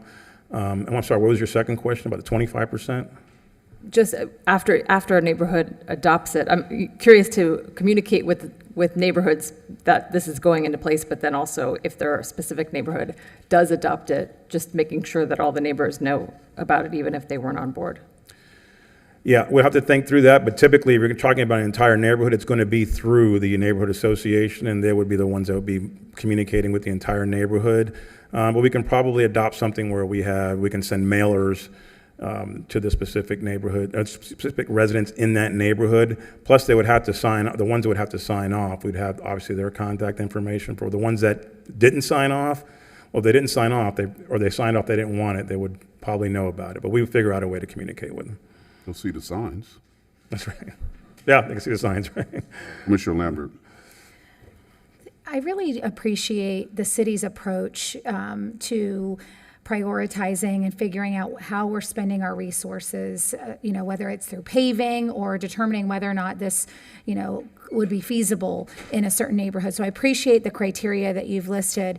My guess is, though, that some neighborhoods may disagree based on perception, that they feel like that data is inaccurate and that we never have any parking or we always have issues that are going on. And so I can see maybe the city providing the data and saying, no, I'm sorry, you didn't meet the criteria.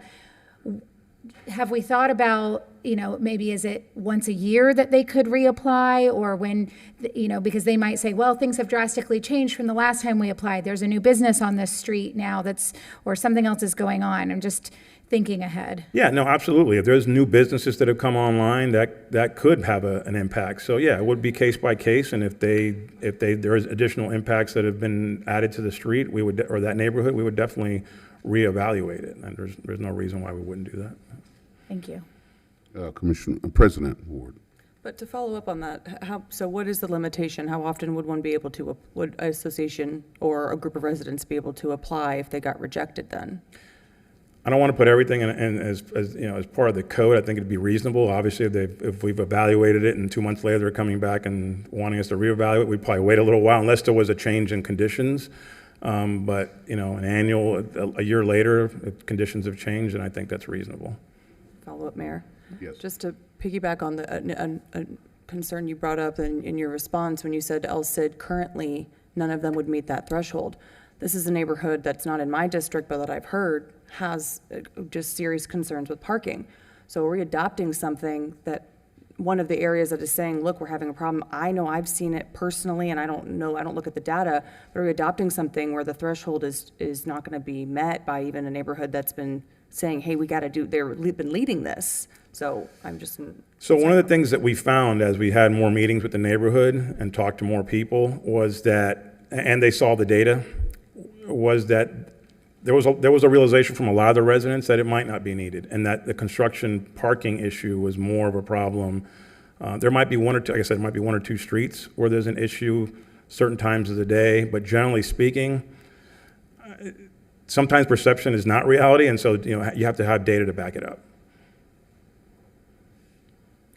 It's sort of like when we have speeding complaints in a particular neighborhood, we try to get the counters out there, the traffic counters, to establish whether it's a problem or not, because there are times where a resident, or even myself, right, you go out and you see something, and that becomes your perception, even though it happened once and you saw it once or twice.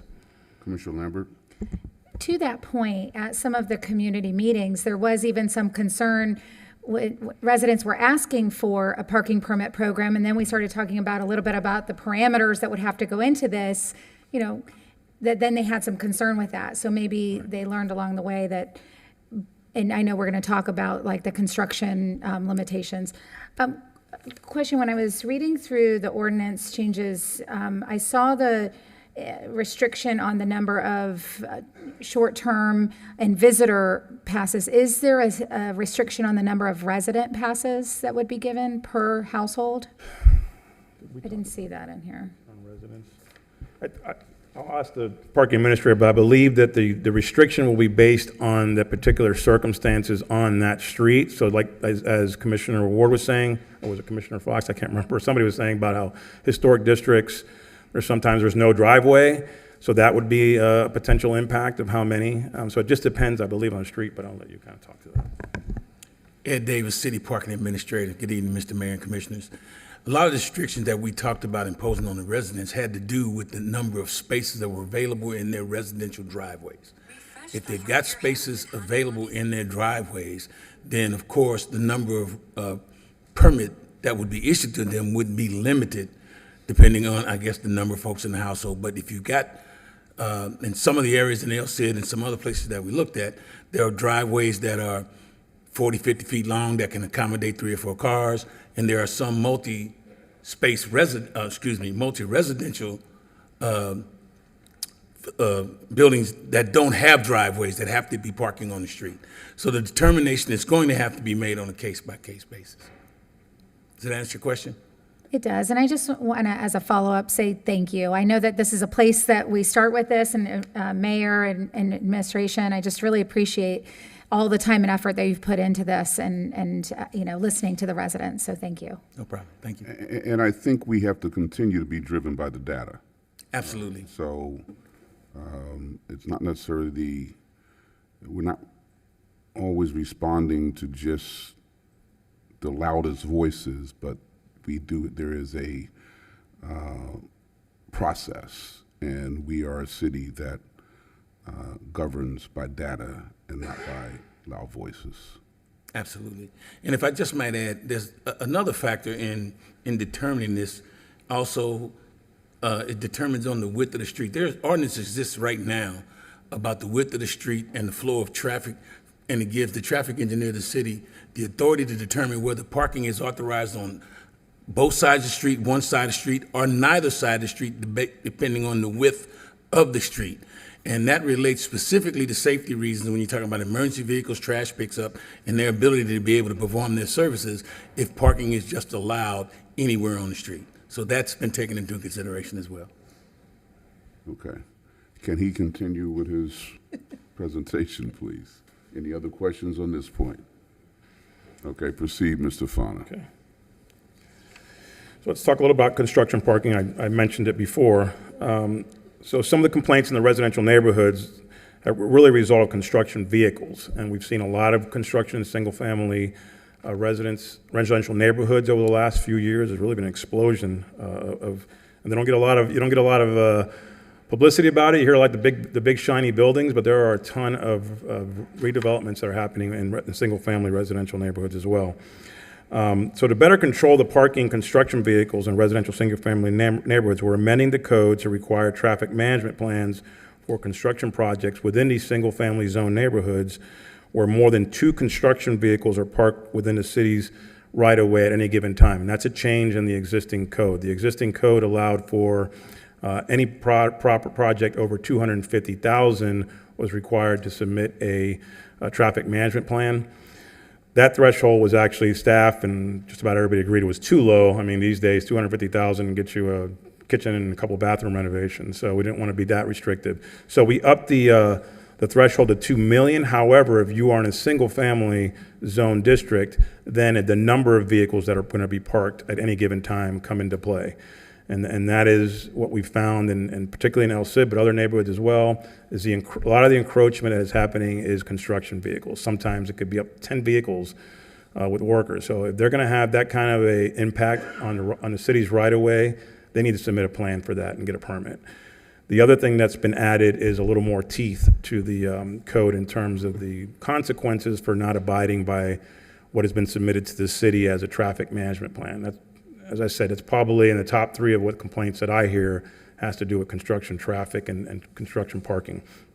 And so what we added is upon the issuance of a third violation, which would be a citation, the city traffic engineer and the city building official would issue a stop work order for that project.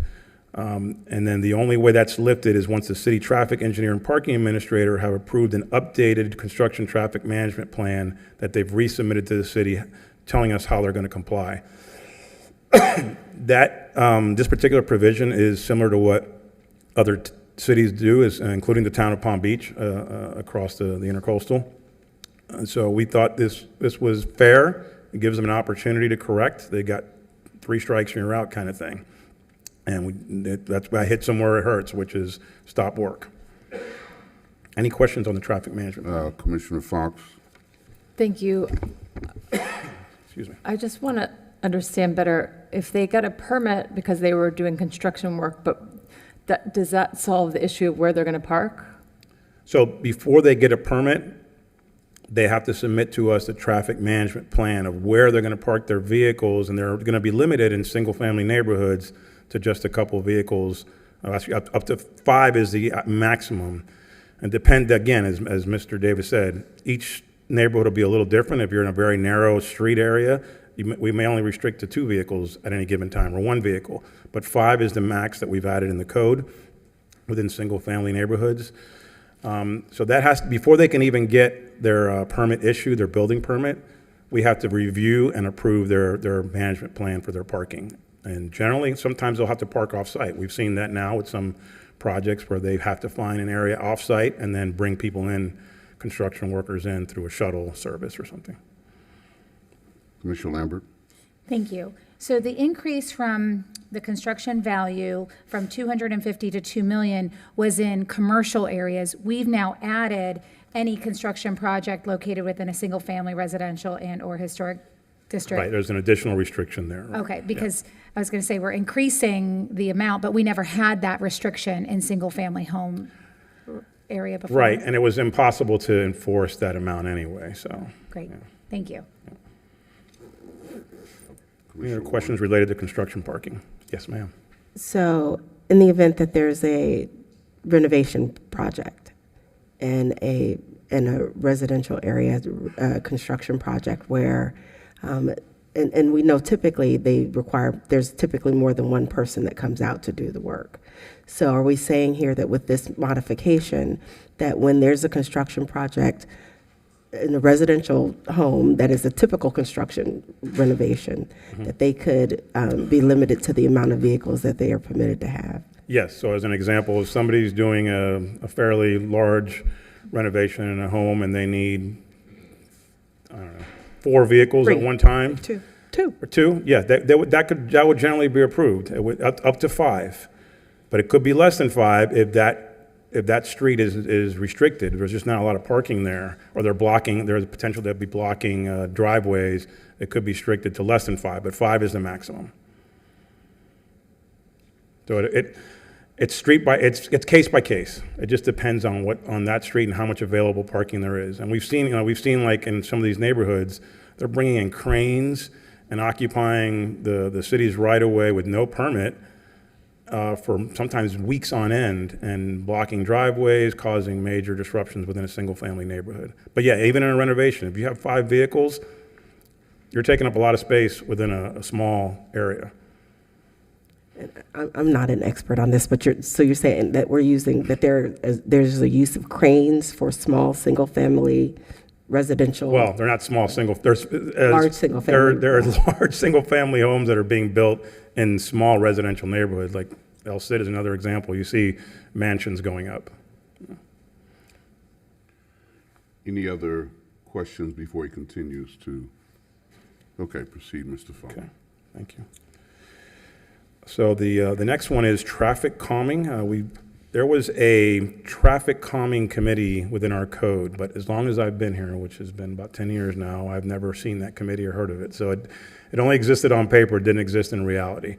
And so, talking to staff, we've already have a process established for intaking traffic calming applications and reviewing those. And we didn't see the need to have a committee. That's just an additional layer that was not even being utilized anyway. So we've recommending eliminating that. And then also there's some clarification language on responsibilities for landscaping within traffic calming devices. There's some language in there right now that exists regarding there is a responsibility the neighborhood wants additional landscaping within a bulb out, let's say, for traffic calming, that they would be somewhat responsible financially for that. So it kind of clarifies that language. And it also clarifies that if it becomes a hazard, whether it's the traffic calming itself device or the landscaping, that the city has the right to remove it.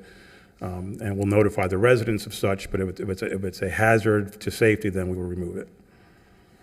Those are the 2 changes on traffic calming. Any questions? Any questions on traffic calming? Okay. And then finally, this looks long, but it'll be short, trust me. We currently have code language regarding the use of skateboards, scooters, and similar devices within our city limits. The only changes here are the penalties for the violation of the use of those devices. But I did want to kind of clarify, because I hear a lot of people asking questions about this. So just so you understand, within downtown, the downtown area, you're not supposed to utilize skateboard, scooters, coaster, or other similar devices on sidewalks, walkways, public parking lots, or public parking garages, any dock, or areas adjacent to the exterior of a public building or amphitheater. So that's currently in our code, so I wanted to point that out. They are allowed outside of downtown with some restrictions that are in our code as well. Roller skates or rollerblades are permitted on sidewalks and walkways currently. Motorized bicycles, scooters, which we're seeing a lot more of these days, are not to be operated on the sidewalks. So I get a lot of, I hear occasionally from residents about this issue, so I wanted to point out what our current restrictions are. And then the penalties for this clearly hadn't been updated for a while, because when I was going through the code, everything was a $10 fine. So we kept some of that. The first offense is a written warning, which is what it is now. The second offense is a $10 fine, and you surrender the device for 3 days. That stays the same. The third offense is a $10 fine, and you surrender the device for 30 days. After that, you go to $50 and a 60-day surrender, and then 5 or more, it's $100 and a surrender of the device for 90 days.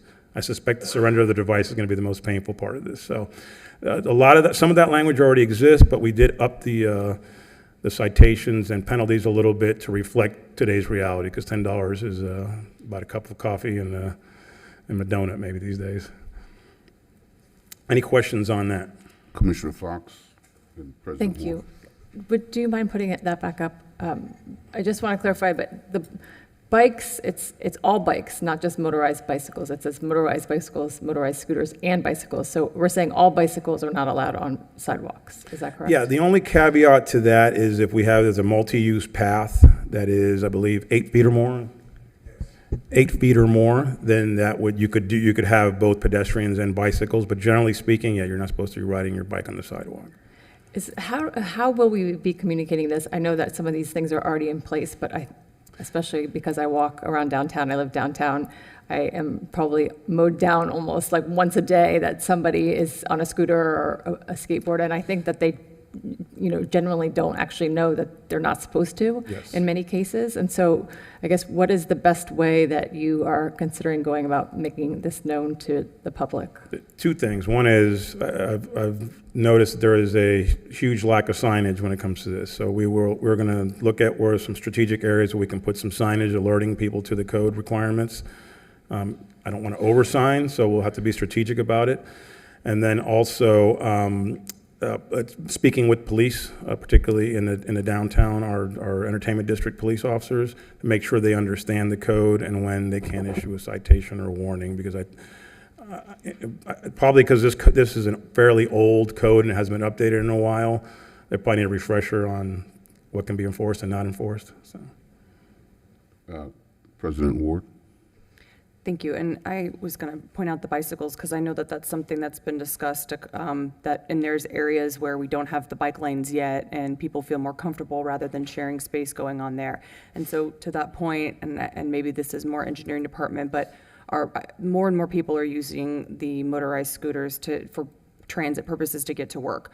Are we going to push towards, okay, let's blast out how people can get certain areas and which streets they need to utilize so they're not forced on the roadway, 1, blocking traffic because they can't go as fast as the other traffic, and 2, potentially getting hit by a car, which happens with our bicyclists on a regular basis? Yeah, I think, we have an update that we're reviewing of our bicycle master plan. And, bicycle master plans now, I think, have to also consider scooters because they're such a highly utilized device these days. So Jessica Keller, who is our mobility manager, is in the process of reviewing the existing bike master plan, and we're looking at strategically where we can place additional opportunities for people to be able to safely ride bicycles or scooters. But it is a challenge in any congested area, for sure. You have to balance the safety of the rider with the safety of pedestrians, because we don't want pedestrians getting mowed down by electric vehicles. And we've had a few of those already. Follow up. Yeah, we would hope that we could maybe push towards creating actual named routes. I see this in other cities where, ABC route, utilized for those purposes. Maybe we could get to that point so that people know, I'm going to take this route today, and they already know about it, and that would be a way for us to actually, to Commissioner Fox's point, push this out to the residents that, hey, if you are biking, here's this trail to use to get to downtown or other areas, and vice versa. Yeah, no, I like that idea. I mean, as an example is the lake trail that we'll be inaugurating soon. It'll allow some people out in the west of the lake to be able to get at least closer to downtown. Hopefully we'll do the entire thing soon. But yeah, at least the more traverse routes might not be a bad idea to give people the options of here's our opportunities where you can get to downtown or get to this area that is frequently visited by either pedestrians or workplaces, and here's the best way to get there using an alternative mode. We are seeing a lot more people that are utilizing it just to get to work. I mean, I go to Salento's every day to get some coffee, and a couple of their workers, they get to and from work on scooters. Commissioner Lambert. Thank you. I also wanted to accentuate this point of the conversation about having safe alternative mobility options, because I know, like along Flagler, some people have thought that that's a multi-use path, but, hearing that it needs to be 8 feet wide, I know that that sidewalk's not 8 feet wide in the majority of places. And so I've heard many people say they don't feel safe, riding their bike in the bike path. And so then they ride on the sidewalks, which, isn't particularly safe or allowed either. And so just, asking this dais and staff to continue looking at ways that we can create safe options. And I love this idea that Commissioner Ward brought up as well. Yeah, absolutely. And that's been a goal of the city for a long time. There's always going to be the balance that you have to take with residents and residential neighborhoods and what they want and don't want within their areas. So that's a conversation that needs to be had with certain neighborhoods when we're looking at putting dedicated bike lanes, making sure that they understand the safety aspect of it and the equity part of it as well, which the mayor has stressed many times, and moving forward with doing those projects. Any other questions on this section? Okay, that was the end. That actually concludes. So any Really? questions in general, I'll be happy to take. Commissioner Baduzzi. Just a quick question on the subject of the sidewalks. And if you covered this, I apologize. But with regard to sidewalks, maybe in private gated communities, will that affect their use? Golf cart paths in some of our golf communities, will that affect the use? Will this ordinance, extend to those paths? No, I don't believe this covers. No, gated communities are not covered. They're private property. Thank you. Any other questions? We do have a couple of cards. Kathy Knott, Sandy Makovich, she's not here, and Michael Cleveland.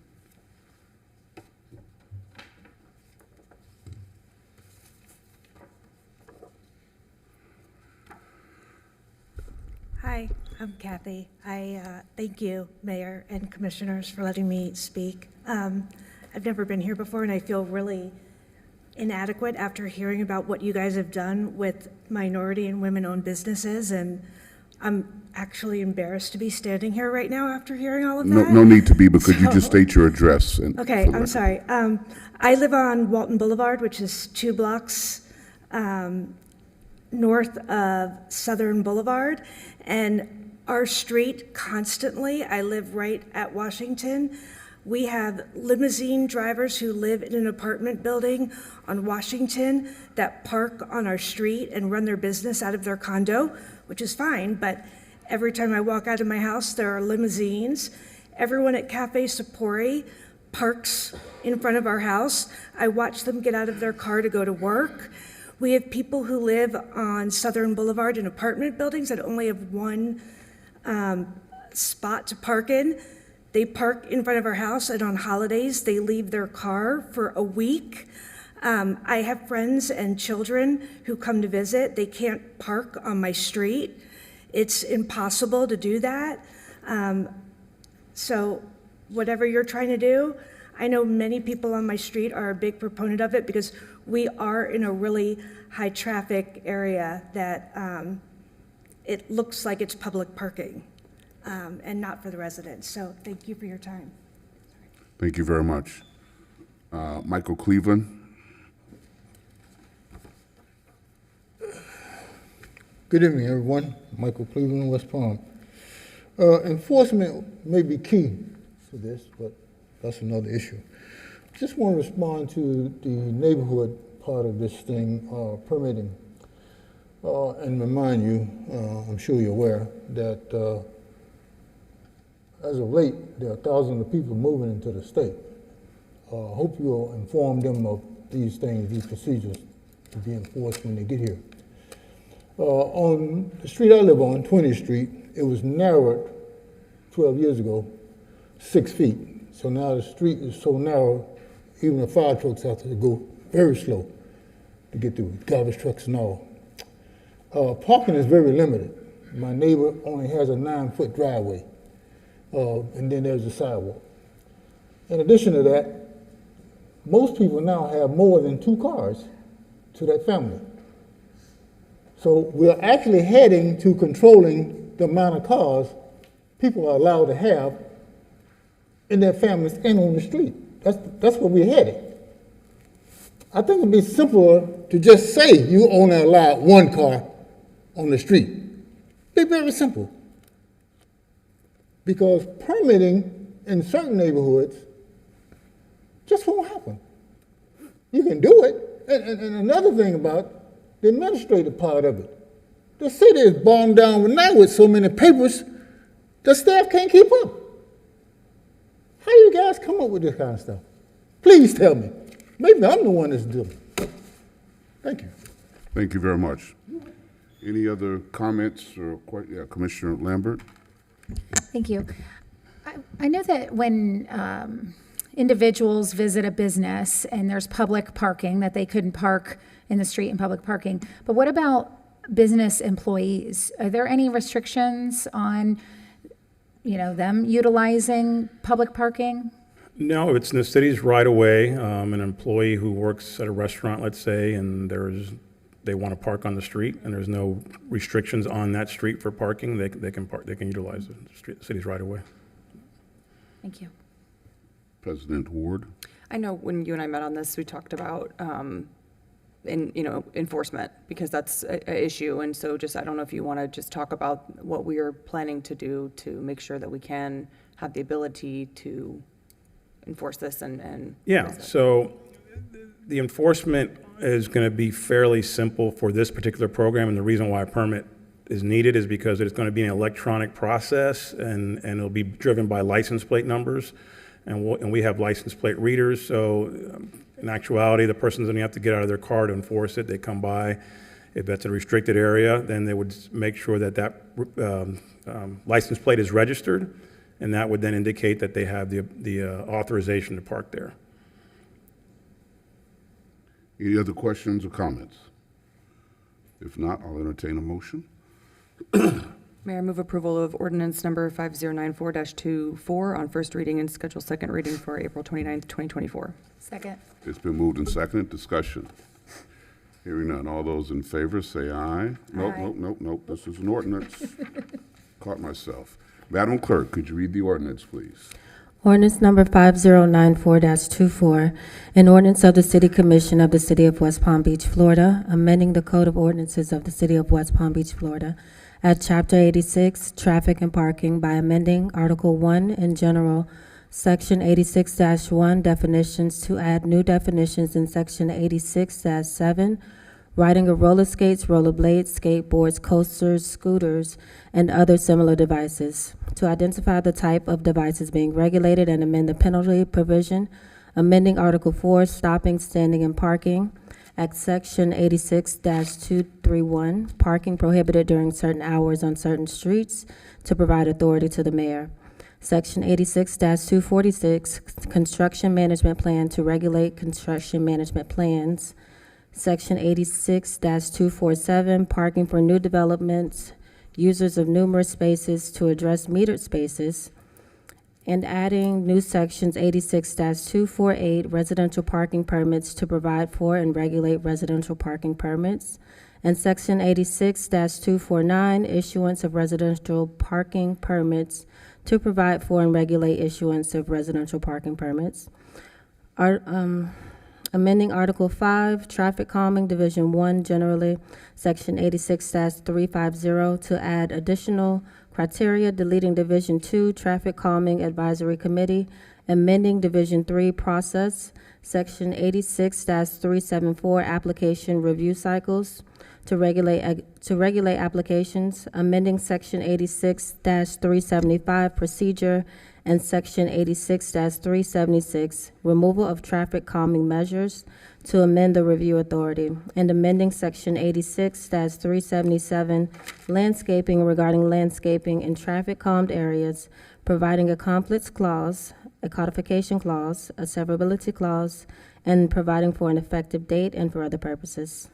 All those in favor of the motion say aye. Aye. All those opposed, like sign. Hearing no opposition, motion carries unanimously. Thank you. Thank you. Madam City Attorney, do we need a motion to continue item 9.2? No, Mayor, you do not. Okay. We're now getting to the quasi-judicial portion of our meeting. Commissioners, I need you to make your disclosures, please.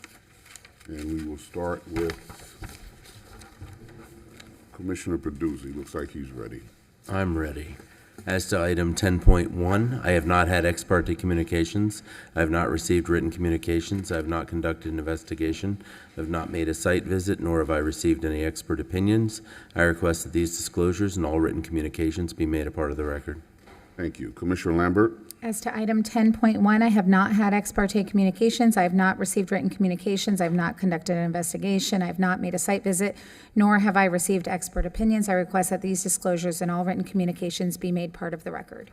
Thank you. President Ward? As to item 10.1, I have not had ex parte communications, have not received written communications, have not conducted an investigation, have not made a site visit, have not received expert opinions. I request that these disclosures and all written communications be made part of the record.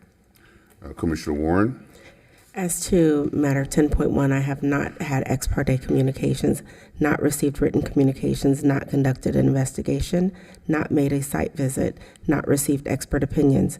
I request that these disclosures and all written communications be made part of the record. Commissioner Fox? As to item 10.1, I have not had ex parte communications. I have not received written communications. I have not conducted an investigation. I have not made a site visit. I have not received expert opinions. I request that these disclosures and all written communications be made part of the record. Thank you very much. Madam Clerk, can you swear in all witnesses, please? Would everyone wishing to speak on item 10.1 please stand and raise your right hand?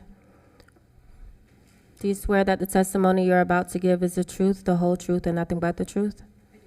Thank you. Thank you. Item 10.1, public hearing and second reading of ordinance number 5092-24, designating the Carl Riddle House, 432 Ardmore Road on the West Palm Beach Register of Historic Places. Good evening, Mayor, Commissioners. Ann Hamilton, Historic Preservation Planner, presenting this item. This is a second reading. There have been no changes since the first reading. Thank you very much. Any questions, comments, commissioners? Okay, we do have a card. John Hecker. Oh, okay. He says, only if you need to answer a question, we are owners of the property, Ardmore Ventures. Okay, so any questions for the owner? All right, Mr. Hecker, you're off the hook. All right, so if there are no questions or comments, I'll entertain a motion.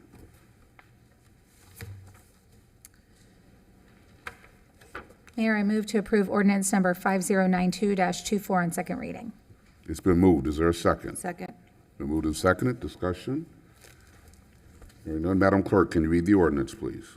Ordinance number 5092-24, an ordinance of the City Commission of the City of West Palm Beach, Florida, designating 432 Ardmore Road as a historic site on the West Palm Beach Register of Historic Places, providing a complex clause, providing an effective date, and for other purposes. Thank you. All those in favor say aye. Aye. All those opposed, like sign. Hearing no opposition, motion carries unanimously. Thank you. We will now turn to the section for public comments from the public. Do we have any cards? Yes, we do. Okay, thank you.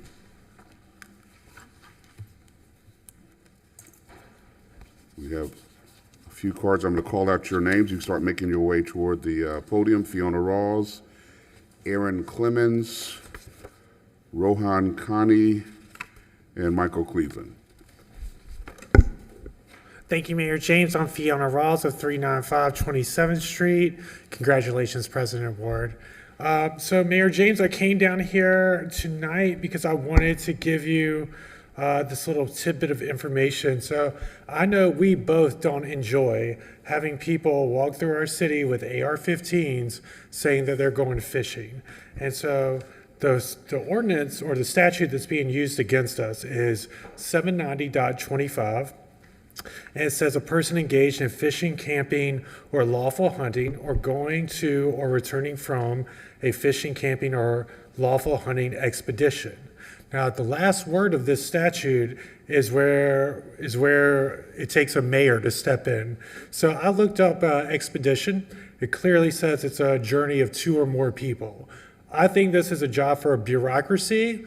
You could get this behavior to stop without affecting the gun laws, but by just making special conditions on what it takes to perform an expedition. So that's that. I was going to say the train tracks would be a clear trail to downtown if you wanted to do a biking trail. Just a little trail right beside the train tracks would be amazing. We got a crisis coming up in this country. In less than 30 days, New York City is going to end all of its aid to people there, receiving housing. There's going to be a mass eviction in this country. We already know there's a housing shortage, and just a lot of problems with that. So I just wanted to interject my solution, and that would be, let's arm these people and send them back to their home country so they can take those countries back, right? Like just seeing these people come to our country, escaping political persecution, and just saying, hey, that's it. Like, that's not the American way. And that's just the way I feel about that. About 40 hours ago, the news story broke that there's a contamination at Lake Okeechobee, specifically the L44 and L47 canal that go to Boca Raton. So about 60 days ago, the U.S. Army Corps of Engineers declared there was like a chemical spill right in West Boca, like 600% the normal elevated chemicals. I would probably estimate that those two things are connected. And then lastly, I just want to point out, our governor, has been making a lot of laws that seem to go directly against the Constitution. Recently, we've just learned you can't record the police from a reasonable distance, you can't assemble, and civilian review boards for police have lost their authority. Now, I know everybody up here is an enormous fan to the police. Everybody here is a fan of law enforcement, but do you really want this to turn into a police state? Because these are the ways that it happens. So they're trying to consolidate the courts in the state of Florida. Thank you very much. Thank you. Aaron Clemens. Good evening, Mayor Keith James and Commissioners. My name is Aaron Clemens, 1801 North Flagler Drive, Flagler Point. I'm here today to discuss my nonprofit I recently created about 2 months ago called SaveATeen.org. Our mission is to raise awareness for parents to adopt teenagers in the foster care system, starting in West Palm Beach and Palm Beach County and nationwide, as well as children as well in the foster care system besides teens. Another component of our nonprofit organization is to raise awareness for when kids face out of the foster care system that have no families, no homes, and not adopted from teenagers' years, because there's a low percentage they do get adopted. So our goal at Save a Teen is to raise awareness, build character within the kids, create job opportunities, housing, food, shelter for the kids that phased out of the system with no homes, as well as promote awareness throughout the entire country for teenagers to be adopted in the system, and as well as babies and kids.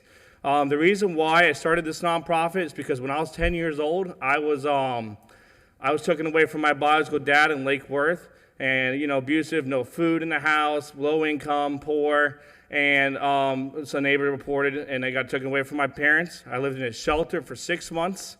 I was in 2 foster families, and then at the second foster family, long story short, they taught me how to read, write, go to school, get good grades, be a part of clubs, work hard. Nothing's given to you in life, you have to earn it. And they taught me and so on. And the reason why I created this is because when I was also at 13, I had an option from the foster care system my caseworker gave me. She said, you can either be a statistic in the system and chances of you getting adopted are slim to none, or go on WPB-TV News Channel 5 with Jim Sackett on the 5 o'clock news on adopted child segment and put yourself out there, make yourself vulnerable so the community can see you and see the opportunity in you and you have value. And I was at Fun Depot in Lake Worth. They interviewed me, and a family that was dying from cancer, grandmother, 76, told them, that saw me on the TV on the 5 o'clock news, said to her daughter that couldn't have kids, upper class Christian family, so I want you to adopt that child. And because of News Channel 5, I got discovered, and it changed my life forever. And I would like to talk to the entire commission to talk about possibly being on our advisory board. We have our event, first nonprofit event, April 27th, from 2 to 4:30 p.m. at the Mandel Library, 3rd floor in the auditorium. All you commissioners have an invitation to come. We would like one person at least from the commission to come and speak. We do have high-profile donors as well as so on from big companies and Palm Beach Island donors willing to support us. For our nonprofit to grow, we want to start in West Palm Beach, our home, born and raised, West Palm, St. Mary's Medical Center. And I want to extend a commission for all of the invite, and I'd like to schedule a meeting with you guys as well. I talked to Charlotte about it, and she's like, come to the meeting, present your nonprofit, and so on. Thank you. And we love to Thank you schedule a very meeting much. with you guys. Thank you very much. Thank you very much, Mayor and Commissioners. Rohan Kani.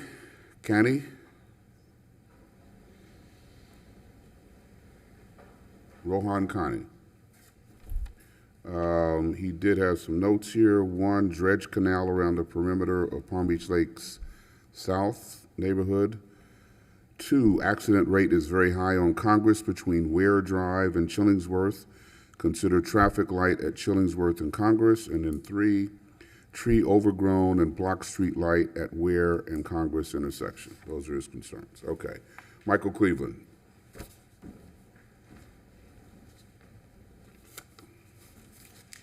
Good evening again, everyone. Kudos to all those parties concerned with the MWBE and all business. Come so far from where we started, but yet not far enough as yet.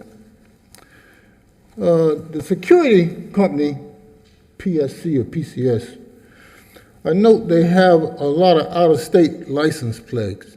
It was my understanding some years ago there was some law or something passed that if companies operating here more than 6 months, they should change to the county or state license. They don't have that.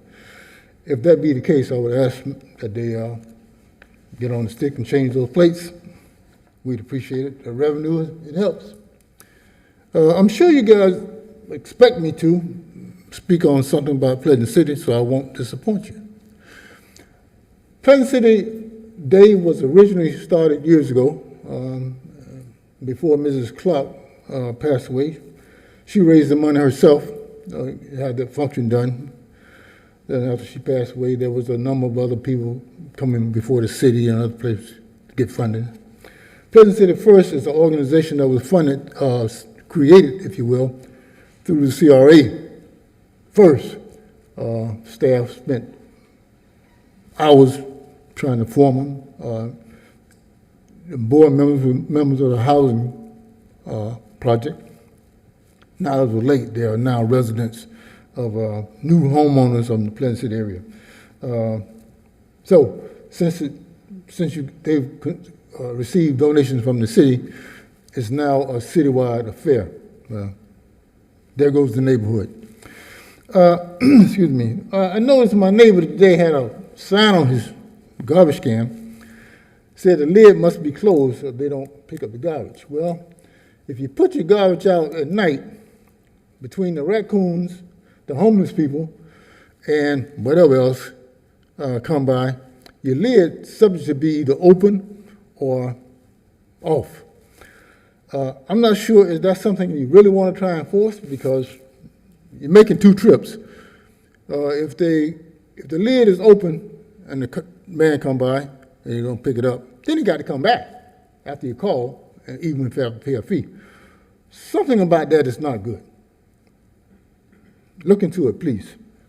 Well, I forgot my train of thought. But thank you. Enjoy your week. Thank you very much.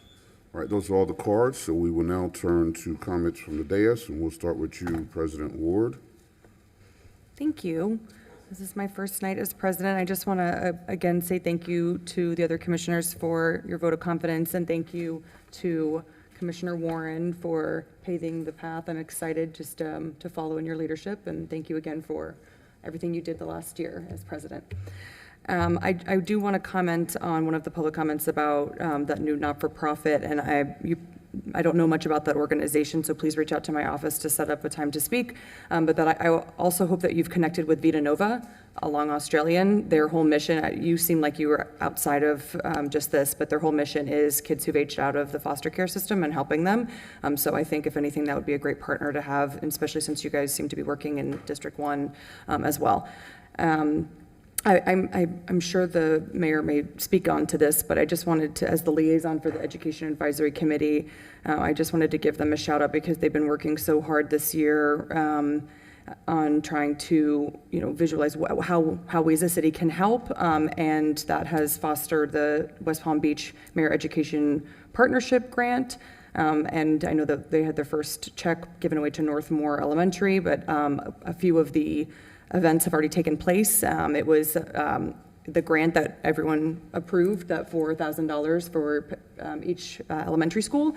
It was revamped this year to provide enriching and enlightening and new experiences for our children within some of our not-for-profits and for-profit organizations within the area. And so the entire committee worked to try to identify not-for-profits in the area that potentially provide educational and enriching experiences, because not a lot of our students get to go and visit some of the areas and not-for-profits that we get to experience, and see how they can pull in, and provide enriching experiences that align with what our students are learning in class. And so we did find that most of the schools wanted to utilize the Cox Science Center, which is natural. They have great programming, and that was one of, obviously, that's a tested subject for science. And so I think it's going really well, and I hope to expand it next year and potentially hopefully create a system where we're the start of private businesses coming in and saying, hey, I want to give this and provide that experience to a school that they find needs it. And so thank you, Mayor, for one, pushing the allotment of funds, and two, in supporting the committee the way you have so that we can have these experiences.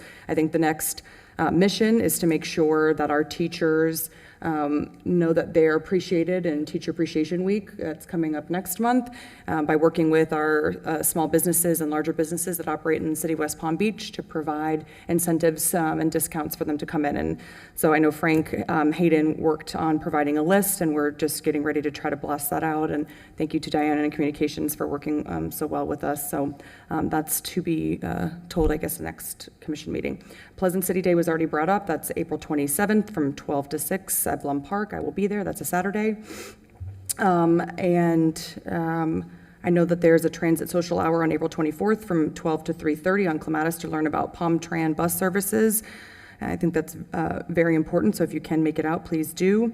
Passion to Power virtual 3-part training. As a reminder, the Women's Foundation of Florida is offering a series of training that will teach participants how to speak with confidence while advocating for change at public meetings and more. I could probably take that training. The first one will be held April 16th, April 17th, and April 18th from 7 to 8, and you can reach out to my office for more information.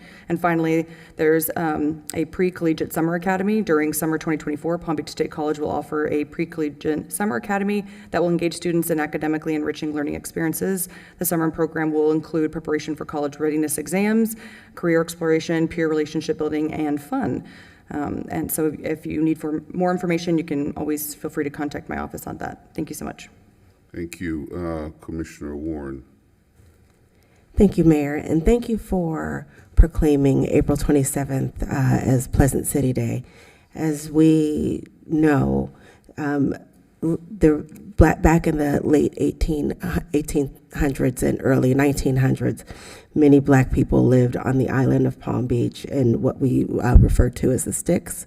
And we know when those sticks were, when they caught fire, that the majority of the black people that were in those homes were then settled and relocated in Pleasant City. And Pleasant City serves as a huge part of West Palm Beach and a very rich history of what West Palm Beach is and what West Palm Beach stands for. And the very first successful capital campaign in the city of West Palm Beach happened to improve conditions in Pleasant City. So it's important that we know, and that people in Pleasant City know, that people at Pleasant City First understand just how significant Pleasant City is. So thank you very much for that proclamation and continuing to make sure that we recognize the value of all of our neighborhoods.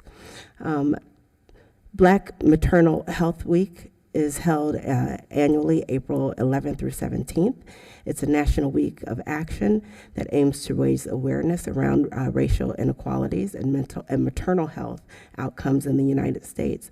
Many are not aware that black moms die at a much higher rate than those of non-Hispanic white moms. And in 2020, the rate of black maternal death was 3 times as high as other nationalities. That is a huge number. And there is a program through the Sickle Cell Foundation of Palm Beach County and Treasure Coast called Community Voice. And Community Voice works to educate the community on how to reduce black infant and maternal mortality. And the agency can be reached at 561-833-3113 for anyone in the greater West Palm Beach area that's interested in taking classes and learning how to reduce those mortality rates. Please join me at the grand reopening of Vital Vita Wellness this Saturday from 1 p.m., Saturday, April 20th.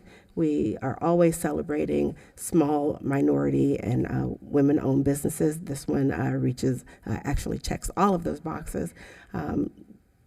There is a celebration and expansion of their office and spa and enhanced services. And Earth Day is April 22nd, and the first Earth Day took place in 1970. It's interesting, a little interesting thing that I found is why we call the Earth Mother Earth, considering that there's so many women on this dais. Mother Earth is a term used to personify nature and its nurturing and life-giving qualities. It's often called Mother Earth instead of Father Earth due to the association of motherhood and fertility and creation and nurturing, which are qualities attributed to the earth. So, thank you. That concludes my comments. Lovely. I feel so much more knowledgeable now. Commissioner Lambert.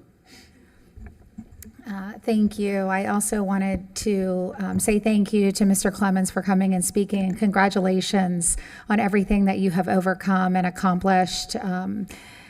I thought it was appropriate that you came and spoke about foster care and adoption, as mine Monty's adopted daughter just turned 1 today, and I'm a big advocate of the work that you're doing and those in our community.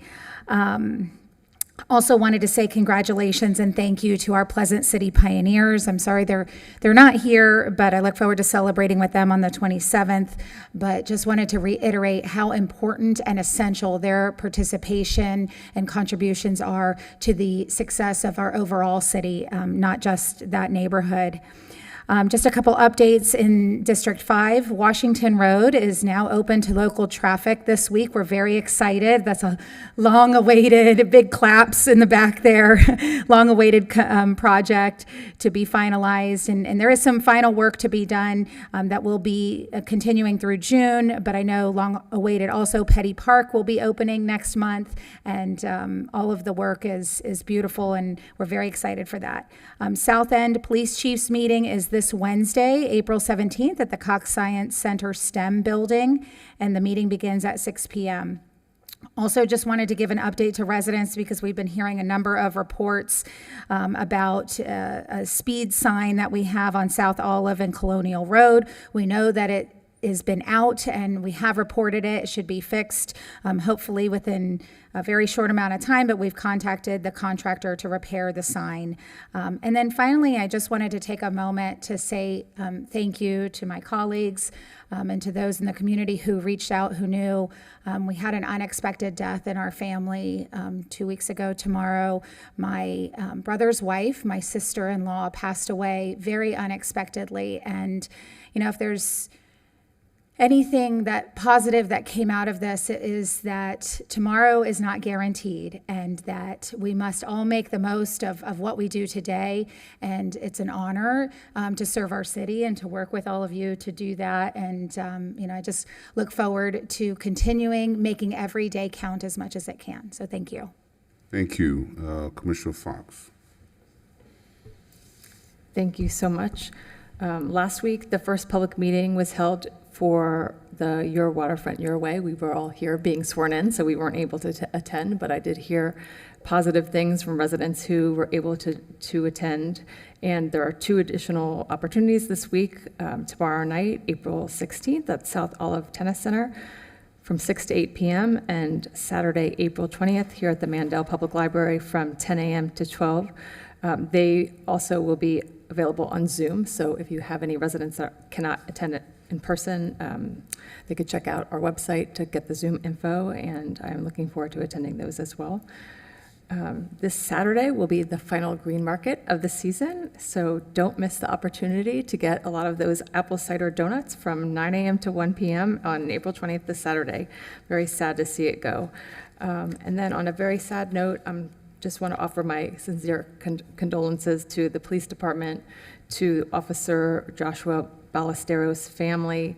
I didn't happen to know him, but I have spent the day talking to people who did and really loved him, and he had a small child, and unfortunately, he was in an accident over the weekend. He was one of our West Palm Beach police officers, and so I just want to share my sincere condolences with everyone who loved him, and please let us know if there's anything we can do to help.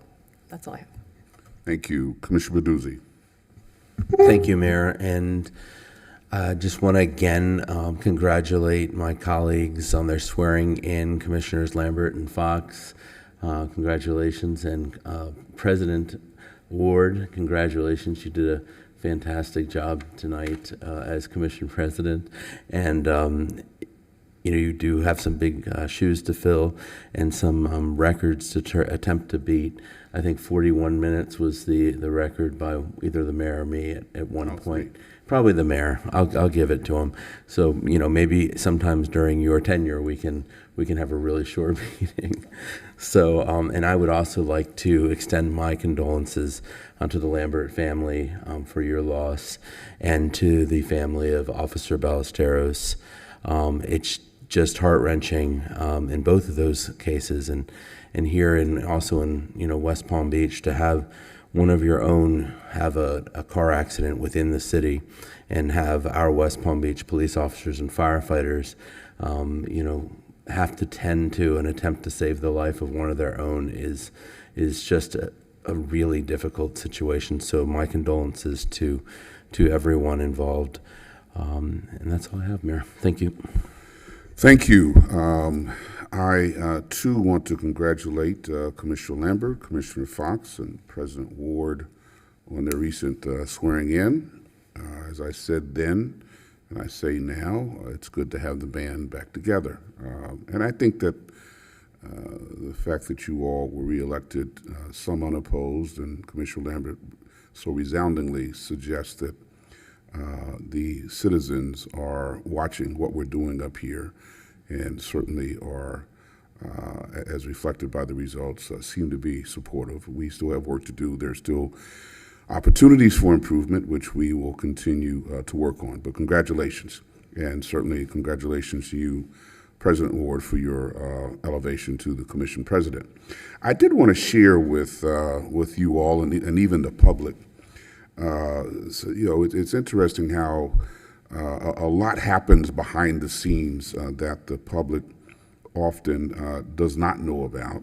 But we celebrated 48 employees who were involved with a rigorous 2-year project, which is to basically totally upgrade, renovate our Oracle financial system.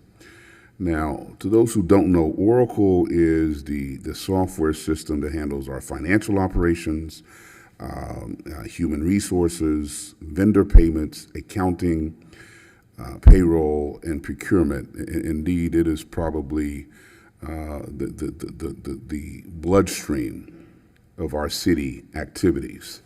And unfortunately, that software was at least 7 versions behind upgrades. That's 7 upgrades that had not been installed. And actually 3 years ago, it was considered to be end of life by Oracle, and as a result, Oracle failed to service Oracle. The company Oracle failed to service the software. So you can imagine what might have happened if that software had quit working and become non-functional. The city's operations would have come to a grinding halt. So over the course of 2 years, there were 48 employees, 49 employees from multiple departments were involved with upgrading. They had to test over 850 scripts, collaborate with 19 vendors to reconfigure 50 system interfaces. Now, I don't know what any of those numbers mean, but it sounds like a lot of stuff was going on to make this work. So we recognize all 49 employees this morning. That the cost to the city was $800,000 to accomplish the upgrade. And so I'm happy to say that the system is now supported, fully supported by Oracle. We're back in good graces, if you will, with the manufacturer. As you might also imagine, from a cybersecurity standpoint, when you have outdated software, you are certainly more vulnerable. And to have all of that happen over 2 years. So I just want to state that publicly, that we had 49 employees working around the clock to bring this software system back into compliance. And I want to applaud them, congratulate them publicly for a job well done, and let you all know as commissioners some of the things that happens behind the scenes that helps us keep the train running on time. It's been mentioned that the final green market is on Saturday, and this will conclude the 28th season of the green market. All indicators are that it's been a resounding success, and hopefully you all have been out there on multiple occasions enjoying the diverse range of vendors, special events, and options. And that's all I have. So this meeting is adjourned. Thank you all very much.